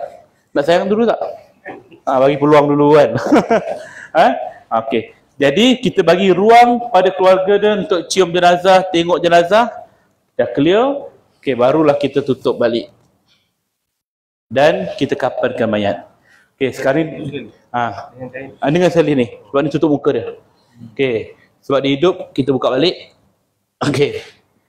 Kita tutup daripada sebelah kiri dahulu. Okey, ambil yang pertama. Okey, abang duduk ujung. Duduk ujung. Tepikan speaker tu. Duduk ujung. Kiri dahulu. Okey, rapat kaki. Rapat kaki mayat. Rapat kaki mayat. Okey, ni abang tarik. Ni, tarik ni. Ni selit bawah. Ni rapatkan dia, selit. Selit bawah dia. Okey. Yang ni kita buka. Kalau mayat betul tutup. Saya buka ruang sikit bahagian kepala dia. Okey, abang buat bunjut macam ni. Pegang ujung kaki tu bunjut. Macam tu je. Okey. Kemudian kita pun yang belah kanan pula. Kaedah sama. Okey, selit tepi. Kemaskan dia. Okey. Satu perkara yang perlu kita ingatkan, jenazah ini jangan kita ikat mayat dengan ketat. Kadang-kadang ada orang dia tarik kain kapan ni sampai nampak bentuk badan mayat. Tegang. Sebab dia kata saya suka dengan tegang, tak nak komot-komot. Dia kata tak suka kedut-kedut. Dia ingat ni badan uniform. Kan? Tak nak kedut-kedut. Ya. Ini kain kapan, kita nak letak untuk selimut badan dia saja. Kalau kita buat ketat-ketat, sakit dia. Tak boleh kalau dia boleh menjerit dah dia. Kan? Jadi kita kena buat baik-baik, perlahan. Okey, berlaku masalah. Sekiranya alamak sini pendek pula, belah sana kain lebih. Macam mana kita nak adjust mayat? Okey, abang duduk atas kain ni, saya nak tarik. Tahan tahan. Okey, tengok. Okey, abang tak payah tahan. Okey, saya pegang bunjut macam ni, saya tarik. Macam tu. Okey. Mayat tidak akan rasa sakit. Buktinya, tanya dia. Sakit tak? Sakit? Tak sakit. 19 tahun dah saya buat kerja ni. Kalau ada yang komplain, saya berhenti lah. Setakat ni tak ada orang komplain. Okey, kita. Okey. Cuba abang tarik pula. Betul? Okey, tarik 1, 2, tarik. Best tak? Tarik lagi. Okey. Kemudian barulah kita adjust balik. Alright? Selit tepi dia. Macam tu juga. Okay. Okey, bagus. Dan yang terakhir, ada besi kanan yang terakhir. Kiri, kanan. Okey, kemudian tali ni diikat di sebelah kiri mayat. Maknanya dia kena mengiring sini tadi. Okey, itu bahagian dada, pinggang. Mana pinggang dia? Okey, pinggang atas sikit, pinggang. Okey, pinggang. Kemudian lutut. Lutut dan hujung kaki. Ikatan yang kita guna ialah ikatan ribbon. Jangan ikat mati. Sebab apa, dalam kubur, kalau kita ikat mati, waktu nak longgarkan tu nanti, orang yang dalam kubur tu menyumpah kita. Tak guna siapa lah ikat mati ni kan. Orang tengah panas ni kan. Ikat ribbon. Sekali ikat je macam ni. Macam ni ikat. Kita selit macam ni. Kemudian ikat ribbon. Senang dia tarik simpul tu. Tarik je nanti. Okay, ikat. Ikat ribbon. 1, 2, 3. Okay. Nak bagi nampak cantik lagi, bahagian yang rendah-rendah ni buat ni, kita buat gubahan sikit. Gubahan macam ni lah, bunga-bunga sikit. Buka. Dalam ke bumi, dalam kubur je kena buka balik ikatan semua. Macam ni. Dah siap. Baik. Okey, cantik. Kemudian letaklah minyak wangi, minyak atar pada mayat. Okey, ambil kain selai lagi. Disunatkan letak selai kain lagi di atas badan mayat. Namanya tasjiah. Iaitu sunat meletakkan kain di atas badan mayat. Okey, tutup sampai hujung kaki. Okey. Hidup. Selit tepi. Selit kat tepi dia. Okey. Dah cantik dah macam tu. Jadi, jangan biarkan kain putih macam tu je. Kalau terkeluar aib dia, darah ke apa ke, orang nampak. Jadi tutup dengan kain, apa-apa berlaku orang tak nampak. Je. Baik, selesailah kita. Dah siap sampai kita kepada rukun yang ketiga. Solat jenazah. Dah siap belum yang perempuan ni? Dah siap, kita nak angkat jenazah pergi sana. Dah? Okey, mari kita angkat mayat. Boleh tak? Betul, kita tutup semua kan. Yup. Boleh guna dalam dah? Haji dia. Okey, boleh kita tolong angkat mayat? Tak ada kain ni.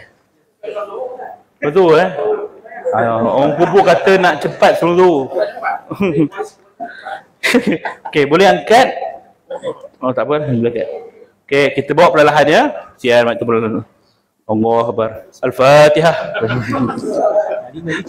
Ringan ni. Support, tolong support. Bagi laluan. Okey, baik.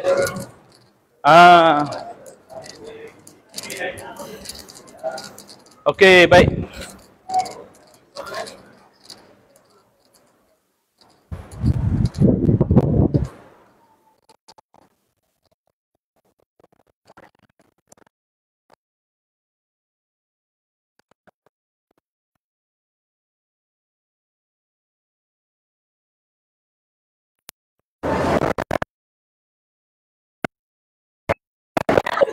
Okey, mayat kita tak sini dulu.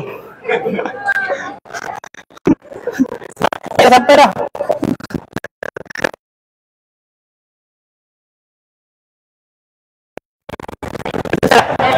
Boleh 5 minit. Dia tengah siap lagi. Make up dulu.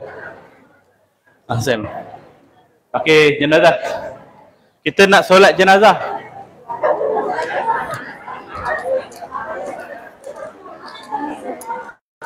Dah.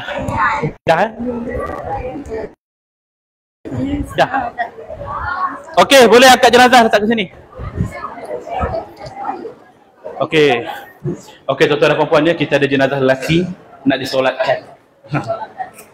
Okey, mari. Okey. Baik. Kepala kat sini. Kaki sana. Okey, letak. Alright, insya-Allah. Tak ada keranda dia, sian dia. Begitu je orang bawa dia. Baik. Okey. Sekarang kita akan solat jenazah. Okey. Boleh kita buat saf dulu? Mai, lelaki. Yang perempuan boleh juga diri. Sama-sama kita solat jenazah. Mai depan sikit. Okey. Buat saf. Okey. 3 saf, 5 saf, 7 saf terpulang. Disunatkan bilangan ganjil. Okey. Imam? Ustaz, imam? Siapa? Abang. Depan. Okey. Baik, saya nak terangkan tentang kedudukan mayat. Banyak orang kadang-kadang keliru. Kepala mana? Kanan, kiri? Dia kata kalau lelaki sebelah kiri, kalau perempuan sebelah kanan. Itu biasa. Sebab dalam kitab banyak menyebut tentang hal itu. Adapun itu bukanlah salah satu rukun ataupun dalil. Ia adalah kaedah. Maknanya kalau kita tak ikut cara tu pun tak apa. Ya, sebab tak disebut pun secara detail Nabi solatkan jenazah lelaki kepalanya sebelah kiri, tak ada. Jadi saya lebih memandang kepala mayat kanan untuk lelaki dan perempuan, dua-dua kanan. Kenapa? Pertama, dalam segala hal, dalam banyak hal Nabi selalu utamakan belah kanan. Yang kedua, di dalam kubur kepala mayat lelaki dan perempuan dua-dua belah kanan. Jadi mungkin kaedah dahulu kepala sebelah kiri sebab nak bagi tahu makmum belakang. Dia tengok kepala belah kiri, oh ni jenazah lelaki, senang kat dia, panduan untuk dia. Zaman sekarang kita boleh announce saja, ni jenazah lelaki, semua orang tahu dah. Okey? Jadi kalau ada yang kata saya nak tak ada, kita ikut cara lama. Kepala lelaki sebelah kiri, perempuan belah kanan. Itu terpulang. Ia bukan satu perkara yang perlu kita rumitkan. Ya, ikut kaedah masing-masing. Tapi yang saya katakan sebelah kanan ini salah satu kaedah yang mungkin bagi saya lebih tepat. Yang Nabi tekankan dalam sunnah ialah kedudukan imam. Dalam hadis sebut kalau Nabi solatkan jenazah lelaki, Nabi berdiri dengan kepalanya. Kepala. Kalau Nabi solatkan jenazah perempuan, Nabi setentang dengan pinggangnya. Itu dalam hadis jelas. Kena faham ya. Baik, kita solat jenazah lelaki. Kedudukan jenazah kalau banyak. Ada satu kes tu saya nampak dekat dalam media sosial, family meninggal dunia accident. Dia buat macam kaedah tadi lah. Kepala lelaki sebelah kiri, kepala perempuan sebelah kanan. Dah kaki bertemu kaki. Suami isteri. Jadi macam nampak macam tak apa nak cantik kedudukan tu. Ya. Kalau kedudukan solat jenazah ramai-ramai, tak perlu buat manjang. Buat berlapik macam ni. Suami, isteri, anak-anak. Begitu. Manjang sampai ke ujung kan, macam pembarisan kan. Tapi tak ada masalah nak buat pun. Cuma kita nak tekankan bagaimana kedudukan imam tu. Kita nak beri kat suami dia ke, isteri dia ke, anak dia ke, ada boleh pilih dah kan. Jadi letak tengah-tengah tu balance. Ya. Baik. Sekarang nak solat jenazah. Maka jenazah, solat jenazah ni rukun dia ada 7. Boleh next ke? 7 rukun solat jenazah. Pertama, kita mesti tahu niat, berdiri tegak, 4 kali takbir. Dalam setiap takbir ada bacaannya, Al-Fatihah. Yang kelima, selawat. Yang keenam, doa atas mayat. Ketujuh, salam. 7 rukun. Itu saja. Niat, kalau kita tahu niat Arab, baca. Sali sunata hazi maiti arba'a takbiratin fardu kifayah ma'muman lillahi ta'ala. Akan dah semput tu. Kan? Kalau perempuan maitati. Jadi macam mana pula kena ingat? Jadi tak perlu kita risau sangat, kita ambil yang mudah asalkan kita dapat beramal. Ya, sahaja aku solat, ni niat berdiri tegak 4 kali takbir, baca surah Fatihah, selawat, doa dan beri salam. Okey. Sahaja aku solat ke atas jenazah ini kerana Allah Taala pun dah memadai. Sahaja aku solat ke atas jenazah ini kerana Allah Taala. Ya, jadi jenazah tu kita boleh solat saja. Ikut biasa. Okey. Kemudian imam pun akan angkat takbir. Okey, imam angkat takbir dulu. Allahu Akbar. Takbir pertama kita baca surah Al-Fatihah. Okey, mari kita baca sama-sama. Bismillahirrahmanirrahim. Alhamdulillahirabbil alamin. Ar-Rahmanir-Rahim. Maliki yaumiddin. Iyyaka na'budu wa iyyaka nasta'in. Ihdinas siratal mustaqim. Siratal ladzina an'amta 'alaihim ghairil maghdubi alaihim waladdallin. Amin. Baik. Kemudian takbir yang kedua. Allahu Akbar. Takbir kedua kita baca selawat. Ya. Selawat paling ringkas Allahumma salli ala Muhammad wa ala ali Muhammad. Dan yang paling lengkap selawat Ibrahimiyah, bacaan yang sama dalam tahiyat akhir. Kita ikut. Allahumma salli ala Muhammad wa ala ali Muhammad kama sallaita ala Ibrahim wa ala ali Ibrahim wa barik ala Muhammad wa ala ali Muhammad kama barakta ala Ibrahim wa ala ali Ibrahim fil alamin innaka Hamidum Majid. Kena faham dari sudut perbezaan. Kalau kita nak tambah lafaz Sayyidina dalam bacaan solat ataupun dalam kita solat Ibrahimiyah, dia jangan ambil separuh. Allahumma salli ala Sayyidina Muhammad wa ala Sayyidina Muhammad kama sallaita ala Ibrahim. Ada tak boleh. Kita terus dia, adab dia begitu. Kama sallaita ala Sayyidina Ibrahim wa ala Sayyidina sampai habis Sayyidina. Kalau kita tak ambil lafaz Sayyidina daripada awal sehingga akhir, tak payah guna lafaz Sayyidina. Jadi adabnya begitu. Tidaklah kata satu benda yang fardu, rukun dan sebagainya. Alright. Takbir yang ketiga, Imam. Allahu Akbar. Kita baca doa untuk jenazah. Kalau lelaki, Allahumma gfir lahu warhamhu wa'afihi wa'fu anhu. Kalau jenazah perempuan, Allahumma gfir laha warhamha wa'afiha wa'fu anha. Kalau jenazah ni ramai, Allahumma gfir lahum warhamhum wa'afihim wa'fu anhum. Kalau jenazah pondan, macam mana pondan? Allahumma fir lahu hahum. Jangan jamak semua sekali ya. Ataupun dia nak kata Allahumma fir lahaha, tak. Tetap Allahumma fir lahu juga ya, tak ada beza sebab dia lelaki ya. Baik. Ini kita boleh hafal. Dan takbir yang keempat, Imam. Allahu Akbar.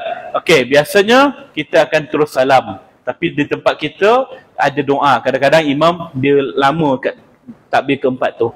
Maka doanya ialah Allahumma la tahrimna ajrahu wa la taftinna ba'dahu waghfir lana wa lahu. Kalau perempuan tukar ha, kalau ramai tukar hum. Okey, time belajar ingat Allahumma la tahrimna. Tapi time solat betul-betul tiba-tiba dia blank. Allahumma la hawla wala. Lain. Try lagi. Allahumma la kasumtu. Wah, teman-teman bulan puasa kan. Jadi, kalau dia tak ingat tapi imam pula lama pula berhenti time tu, baca Rabbana atina fid dunya hasanah wa fil akhirati hasanah wa qina azabannar. Okey, memang di tempat kita saja takbir keempat imam biasanya akan baca doa. Tapi kalau kita ke Mekah, Madinah, di Saudi sana, takbir keempat imam terus bagi salam. Kan? Jadi kita kalau waktu tu tak sempat, ikut je lah imam. Ni disunatkan saja. Imam pun bagi salam. Assalamualaikum warahmatullahi. Kanan saja dekat sana. Kita kat sini kiri sekali. Jadi jangan keliru. Kita tengok imam bagi salam kanan, kita pun bagi salam. Assalamualaikum warahmatullahi. Imam senyap. Imam belaki belum? Dah tergantung seseorang situ. Jadi sama ada kita nak keluar terus boleh, nak sambung kiri pun tak ada masalah sebab kita dah keluar daripada jemaah tadi. Okey, imam bagi salam. Assalamualaikum warahmatullahi Assalamualaikum warahmatullahi. Baik, dua-dua cara pun tepat. Ya, bagi salam pertama saja boleh, nak bagi salam dua-dua pun boleh. Dah selesailah solat jenazah biasa. Okey, kita duduk dulu. Okey. Kemudian saya perlukan berapa orang tolong angkat jenazah, pusing posisi sebelah sana? Boleh? Pusing sana. Nak tunjukkan sekiranya nak ke bumi mayat macam mana. Angkat, letak kepala sebelah sana pula. Up. Okey, orang ringan mayat ni kan. Okey. Baringkan dia perlahan. Baik, sekarang prosedur seterusnya ialah pengebumian jenazah. Okey. Pengebumian jenazah. Okey, minta 3 orang. Boleh dekat depan ni. 3 orang, mai. Siapa? Mai, bang. 3 orang. Sini kat sini. Menghadap sana. Duduk melutut. Okey, rapat dengan jenazah duduk melutut. Okey, ini keadaan posisi ketika nak ke bumi jenazah. Tengok dalam gambar ni, bagaimana 3 orang dalam liang, dia akan menghadap arah kiblat. Katakanlah sana kiblat sekarang. Okey, sana kiblat. Jadi 3 orang dalam kubur dah standby nak sambut jenazah yang di atas ni. Nak menyambut, nak mengiringkan mayat. Mayat posisi kepalanya sebelah kanan. Okey. Baik, kemudian kedudukan 3 orang ni, dia kena berdiri menghadap kiblat dan tangan nak menyambut ialah dengan posisi kanan bawah, kiri atas. Ini posisi yang terbaik. Okey, pertama kita kena buang dulu kain ni. Okey. Baik. 3 orang dalam kubur, tangan kanan bawah, kiri atas. Peluk jenazah. Macam tu. Kiri atas. Jadi dia sambut daripada atas, terus senang untuk dia mengiring. Terus mengiring ke mayat. Iring ke mayat. Ngiring ke sana. Mayat wajib diiringkan menghadap kiblat. Sebab tu kita buat posisi kanan kiri. Bila diangkat, dia akan jadi macam ni. Senang. Dia nak masukkan ke liang. Sunatnya ialah turun kaki dahulu. Kemudian baru badan dan kepala. Dan wajib menghadap kiblat. Mayat mesti menghadap kiblat. Jangan bayangkan dia. Orang di atas tolong kepal-kepalkan tanah untuk diletakkan di belakang mayat supaya dia tidak terlentang. Okey? Baik. Kita baringkan dia dulu. Kesian dia. Okey. Kemudian bukakan tali-tali tu. Semua dibuka. Lepas tu kita ikat riben. Jangan ikat mati. Kalau ikat mati, 3 orang ni lah yang akan menyumpah kita. Siapa lah yang kat ketat ni tak guna betul lah kan. Kepala? Buka muka, ada riwayat mengatakan, ada yang mengatakan sunat, ada yang mengatakan tidak sunat. Sebab yang disebut buka muka ni adalah jemaah haji ataupun orang yang dalam keadaan ihram. Orang keadaan ihram kepalanya tak tutup. Okey? Dalam kebanyakan kes atau pengurusan jenazah, mukanya tak perlu dibuka pun. Kadang-kadang kita buka muka, cium kat tanah, itu lebih kepada adab. Dan ada juga berpandangan itu sunat sahaja. Pulanglah nak buat, tak buat sudah. Kan?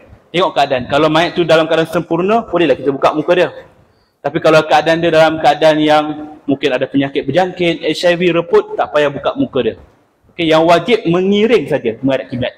Itu wajib. Kedudukan kubur di Malaysia ni ada 3 keadaan. Satu, lahat tengah. Lahat tengah tu, kita letak papan lahat kat tengah. Yang kedua, lahat tepi. Dia macam bentuk L. Mayat kat tepi, lahat kat tepi. Yang ketiga, keranda. Keranda, kita turunkan posisi mayat tu dah menghadap ke kiblat, turunkan keranda. Jadi bagi kes lahat tengah dan keranda, tanah yang kita nak turunkan pada keranda tadi, adabnya ialah jangan bagi berbunyi. Sebab tu orang lapik dengan tikar atau daun, supaya waktu kita lepaskan tanah tu jangan bunyi gedebuk. Kenapa? Kerana ketika itu pendengaran mayat dikembalikan. Dia dengar apa yang berlaku. Adab kita ialah tahan bunyi tu dulu. Dah rata tanah tu dengan kapas, dengan papan tu, baru kita kambus macam biasa. Dia mula-mula tu je kita tahan. Kemudian kita kambus. Kambus tanah, tinggikan sejengkal, buat bukit. Itu sunnahnya. Buat bukit. Selesailah pengurusan jenazah. Terpulang pada waris nak buat talqin, tahlil dan sebagainya, itu terpulang. Selesai. Baik. Okey, ada soalan? Dah ambil ke gambar mayat tadi? Dia nak buat profile picture ni. Ya.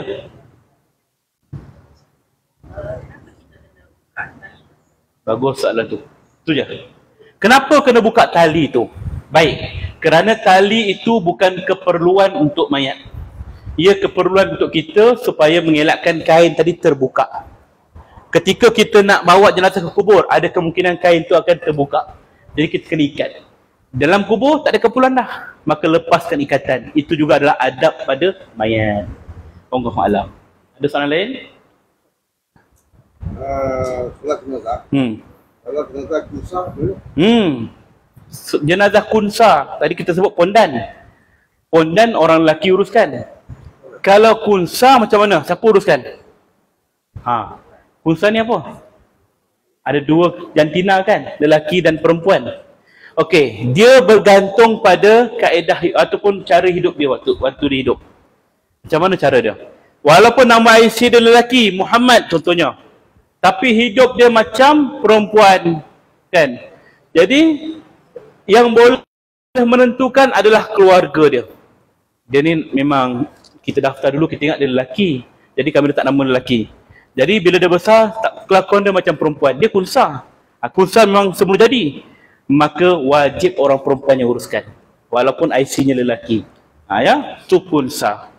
Okey. Sorry? Kalau kunsa kita tukar jenah. Operate. Kalau operate tadi kita sebut lelaki juga yang kena uruskan. Ya, walaupun dia dah buang segala-gala aset semula jadi dia, digantikan dengan yang palsu, tetap lelaki juga. Cuma yang lelaki ni pastikan janganlah orang yang tidak amanah. Dia kena jaga. Pastikan waris dia ada sekali. Saya pernah beberapa kali uruskan jenazah pondan. Jadi kalau orang tanya saya, ada tak cerita pelik-pelik uruskan jenazah pondan ni? Jangan tanyalah. Tak cukup ke baca buku Mastika tu kan? Ya. Sepanjang saya uruskan tak ada benda yang pelik-pelik, tapi yang pelik-pelik ialah orang hidup ni. Waktu nak mandikan jenazah pondan, kawan-kawan pondan dia pun nak ikut sekali juga. Tu ada. Saya seorang, waris dia kat kampung. Jadi kawan-kawan dia nak bantu, 3 orang pondan. Marilah. Time saya nak mandi jenazah lah, dia bercoloteh. Nyah, kau tahu ke mandi mayat ni? Sembah, saya dengar. Tak kau lah kan? Jangan kau kacau aku dah kan? Tiba-tiba salah seorang tu kata, lepas ni kita nak solat jenazah kan? Kau tahu ke Nyah? Ada juga dulu aku buat, kata dia. Cuba tanya Ustaz, boleh tak kita join? Ustaz, lepas ni solat jenazah kami nak join, boleh tak? Tanya. Saya tengah mandi, tak nak pandang muka dia. Boleh, ikut je lah nanti, saya tahu. Pondan yang kedua pula tanya, tapi Ustaz, kita orang pakai macam ni, macam mana? Dia bagi soalan kebat kat saya. Kan? Saya pula terpandang dia.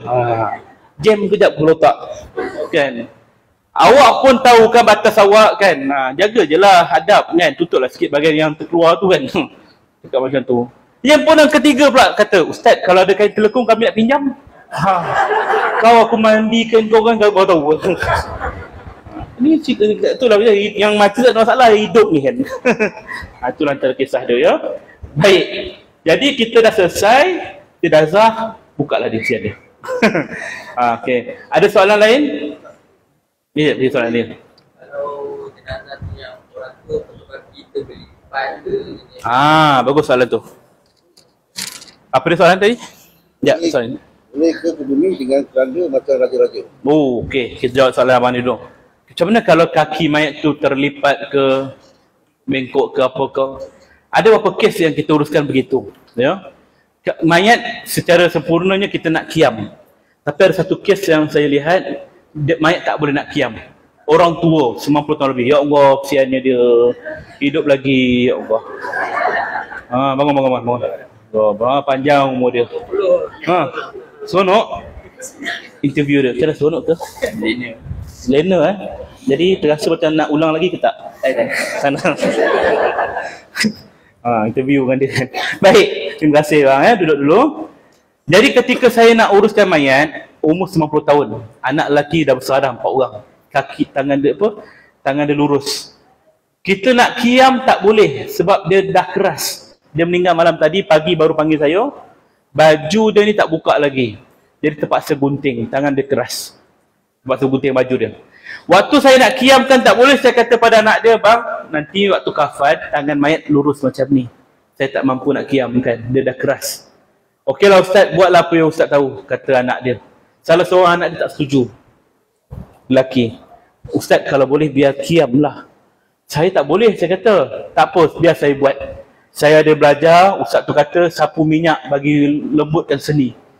Dah kenapa abang tak buat malam tadi? Terlupa Ustaz. Jadi dia pun urut. Saya tengok dengan anak yang lain, bang, kalau tak boleh jangan buat. Saya rasa memang tak boleh. Dia kurus orang tu. Dia buat boleh, dia buat haji satu. Bang, saya risau ni bang, jangan. Boleh Ustaz. Bismillahirrahmanirrahim. Pap, terdengar bunyi patah. Longgar tangan bapak dia macam ni. Tergamam semua orang. Masalahnya semua pandang saya.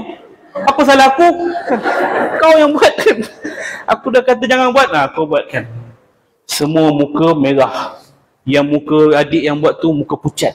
Lagi pucat daripada bapak dia. Menggeletar macam ni atas dia. Dah kata dah jangan buat.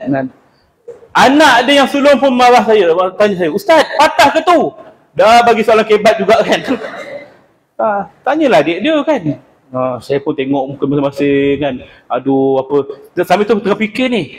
Segala hukum fiqh, usul fiqh, kawaid fiqh, apa nak jawab ni kan. Tafsir Quran. Tak ada, aku belajar silibus ni kan. Patah ke tu Ustaz? Saya pandang muka.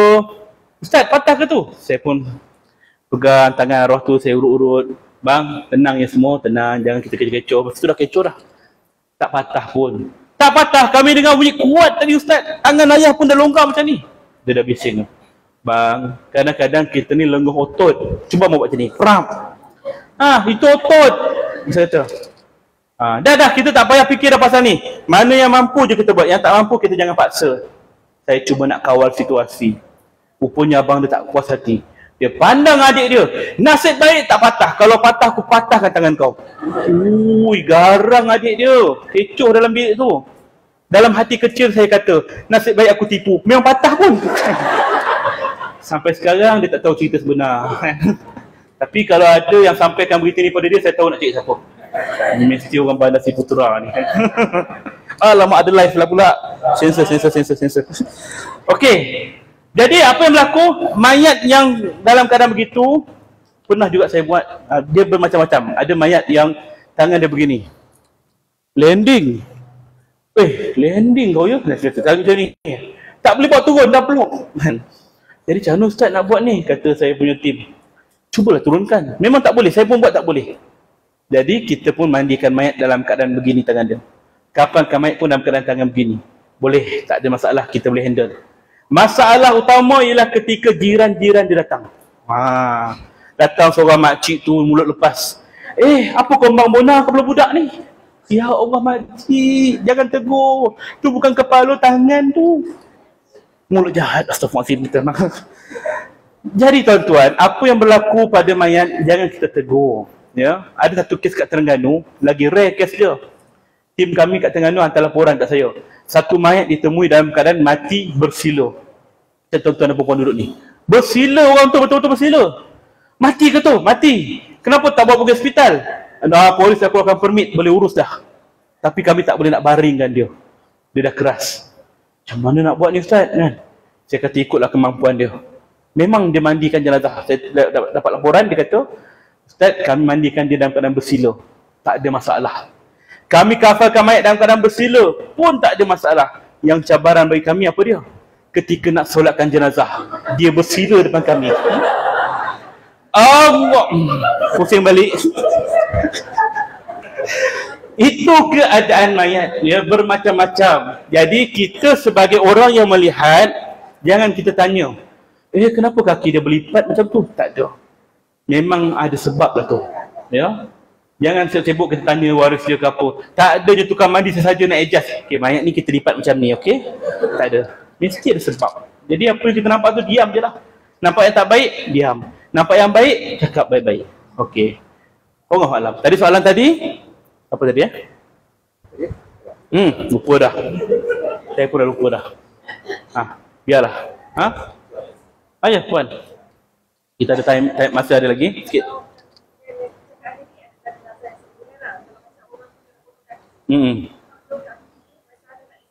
Baik, terima kasih. Orang tu hidup lagi tak? Hidup.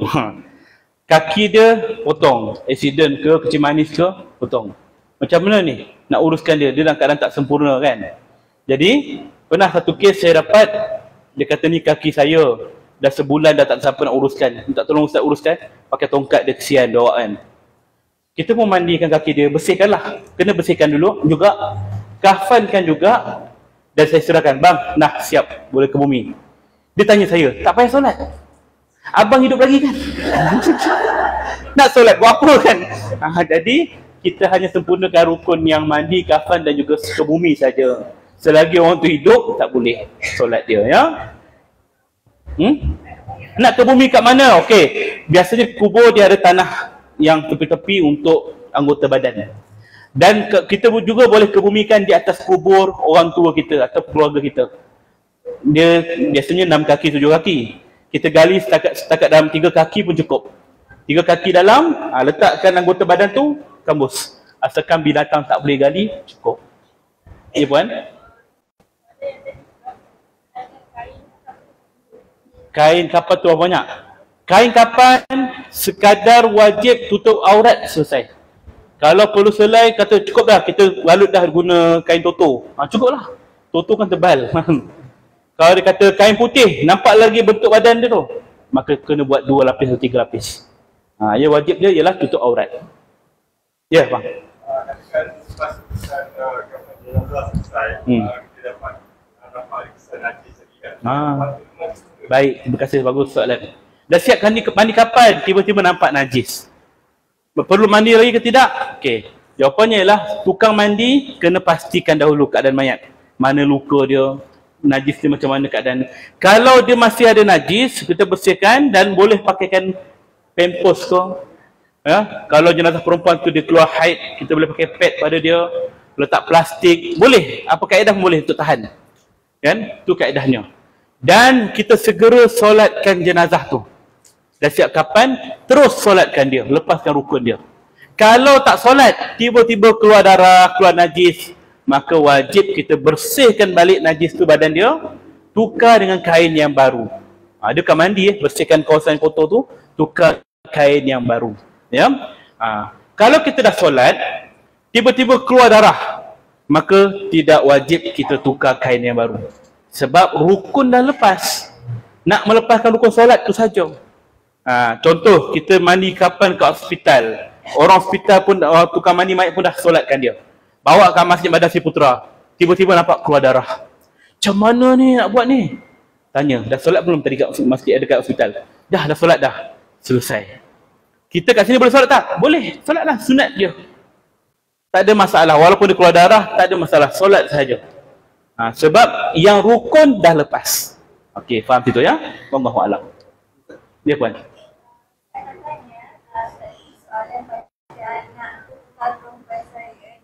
Kalau kata Abi dia meninggal dan dia satu-satunya anak perempuan, boleh tak dia mandikan jenazah Abi? Bagus soalan tu. Dia anak tunggal perempuan, kalau ayah dia meninggal dunia, boleh tak dia mandikan ayah dia? Jawabnya boleh. Ikutlah bersama. Puan sebagai isteri pun nak mandikan jenazah suami pun boleh. Boleh bersama. Dengan syaratnya ialah dia dan keluarga saja. Tak boleh waktu tu isteri, anak perempuan, tiba-tiba imam, bilal, tok siap, apa semua ada. Tak boleh bercampur. Okey? Begitu juga kalau jenazah lelaki. Jenazah lelaki, jenazah perempuan, suami nak mandikan boleh. Tapi tak perlu ada orang luar. Ada JK marhaban, ada JK baca yasin, ada JK muslimat, ada JK dapur, semua ada. Kan? Pun tak boleh. Ya? Tak boleh pencampuran tu. Jadi anak perempuan nak mandikan ayah dia macam mana? Sesuai dengan batasan yang dibenarkan syarak. Di antara pusat hingga lutut tidak dibenarkan. Ya, lain kepala, tangan, kaki boleh. Ya, sebaiknya biar orang lelaki uruskan yang lain. Wallahualam. Ada soalan lain?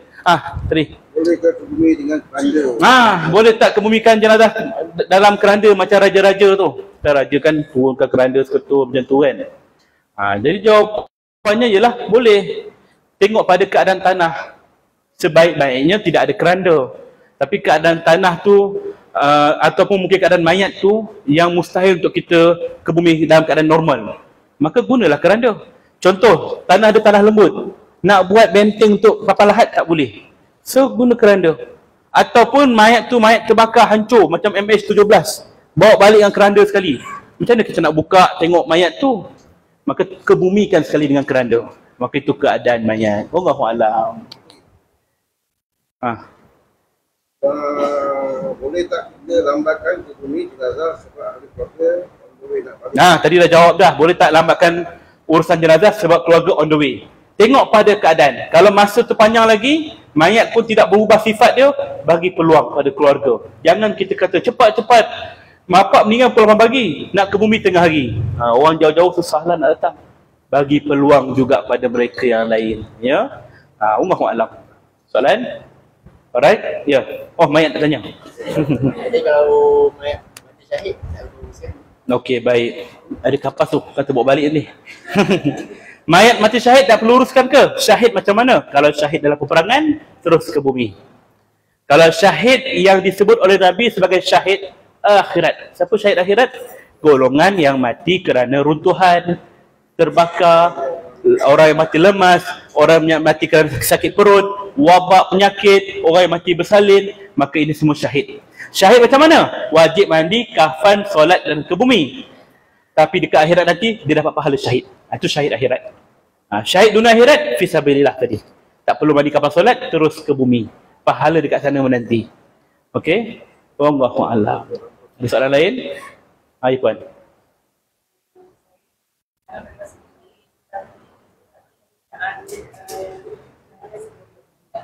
Siapa? Okey.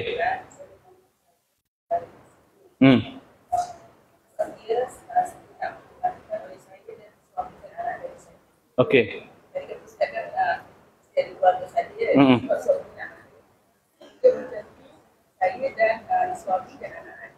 Okey, yang meninggal siapa?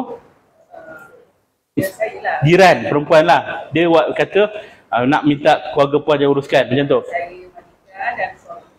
Oh, okey, faham. Baik. Dia berjiran. Jiran dia wasiat, kalau saya meninggal, orang yang boleh sentuh mayat saya, mandikan saya, suami saya, akak dan juga anak dia 2 orang. Maka boleh ke tidak? Jawapannya boleh. Ya, tak ada masalah. Suami nak ikut pun tak ada masalah. Cuma pastikan semua arif dalam bab pengurusan dulu. Tak ada masalah. Cuma sebaiknya bila ada suami, dalam part-part yang lain yang macam part sulit ke apa, biar perempuan yang buat. Sebab keadaan situasi tu takkan suami dia pula yang nak bersihkan bagian kemaluan dia kan depan orang lain. Jadi di situ minta dia ke tepi, biar orang perempuan settlekan. Wallahu a'lam. Okey, ada soalan lain? Assalamualaikum.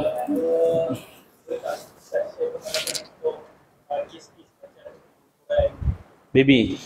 Baik, nak perkongsian mengenai janin. Baik, janin ni dikira janin bawah 4 bulan. Ya, ataupun banyak orang kata dalam perut asalkan lahir je janin.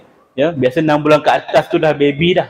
Cuma dia tidak dipanggil baby sebab dalam perut, ya. Jadi kalau berlaku kematian dan dia sempat lahir walaupun usia dia 5 bulan, sempat hidup, wajib mandi, kafan, solat dan ke bumi. Sempat hidup tu maksudnya hidup lahir. Ya.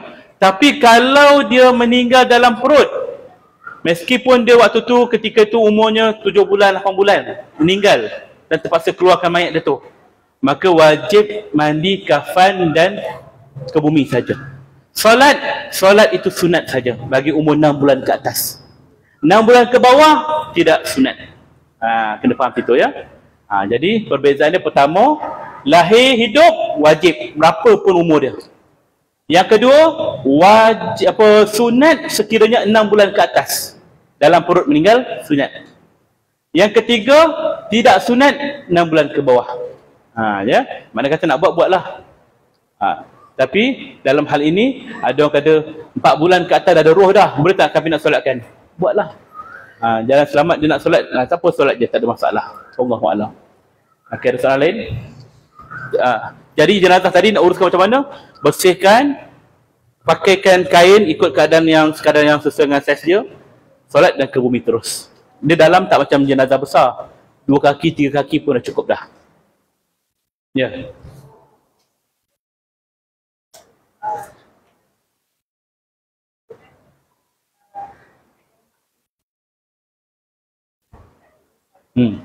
Baik. Sekiranya yang meninggal tu perempuan, kebetulan yang menguruskan tu semua lelaki, macam mana? Tengok konteks. Kalau sekadar kat Bandar Seri Putra je, tukang mandi perempuan semua balik kampung, kan? Masjid ni tak ada kan? Maka yang ada tukang mandi lelaki je. So macam mana?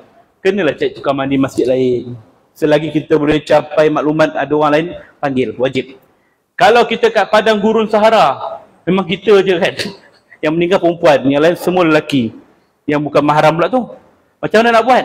Okay, dalam hal ini ulama kata tayamum saja. Ya. Kalau nak lalukan air ke atas badan dia saja. Syarat saja. Tak perlu kita buka baju dia, sentuh badan, tak perlu. Sama ada tayamum ataupun lalukan air saja. Itu lebih memadai. Wallahu a'lam. Okey, ada soalan lain? Soalan penutup, nak zuhur dah? Tak ada. Ada lagi? Wah, tu dalam grup mana tu? Facebook. Perlu ke ke dahi jenazah ditulis Allah air mawar? Baik. Perlu ke dahi arwah ditulis dengan kalimah Allah? Biasa tu alif lam lam ha kat dahi dia guna air mawar.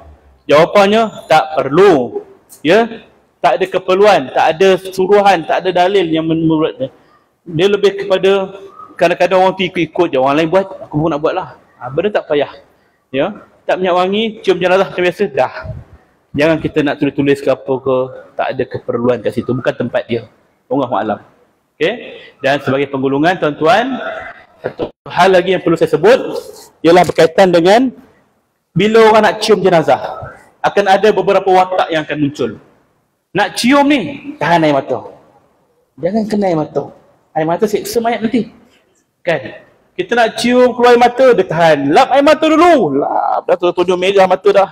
Nak cium, keluar lagi. Tahan lagi. Akhirnya, tak dapat nak cium. Jadi macam mana nak buat ni? Persoalannya ialah, betul ke air mata tu menyeksa mayat? Betul ke? Baik. Air mata ini adalah fitrah. Abu Bakar Siddiq ketika mengetahui Rasulullah SAW wafat, Abu Bakar datang menyelak kain yang menutup muka Rasulullah dan mencium wajah Rasulullah sambil menangis. Kalaulah perbuatan itu salah, tentu Abu Bakar tak akan buat pada Rasulullah.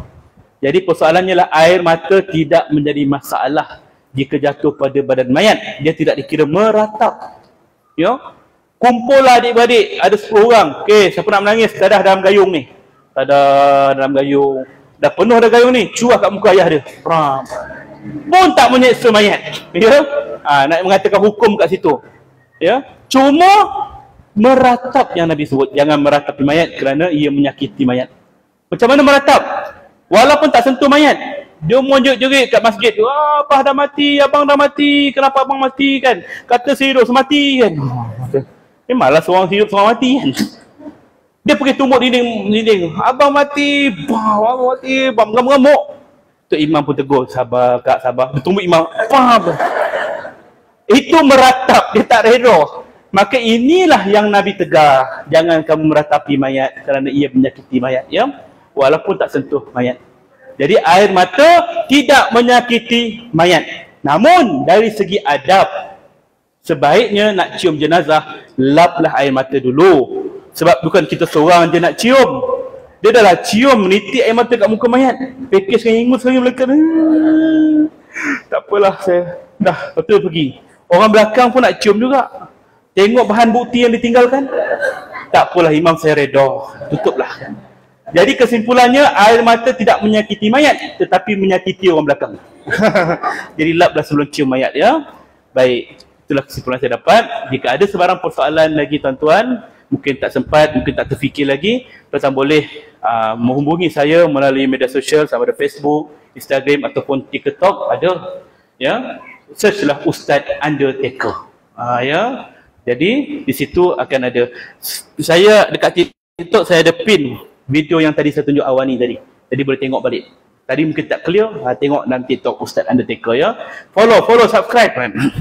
Jadi tuan-tuan, sebagai pengakhiran, saya nak tunjuk video yang sebenar. Saya akan tutup live tak boleh ada rakaman, tak boleh ada video. Saya terbatas dengan akta kerajaan Filipina yang mengeluarkan lesen kepada saya.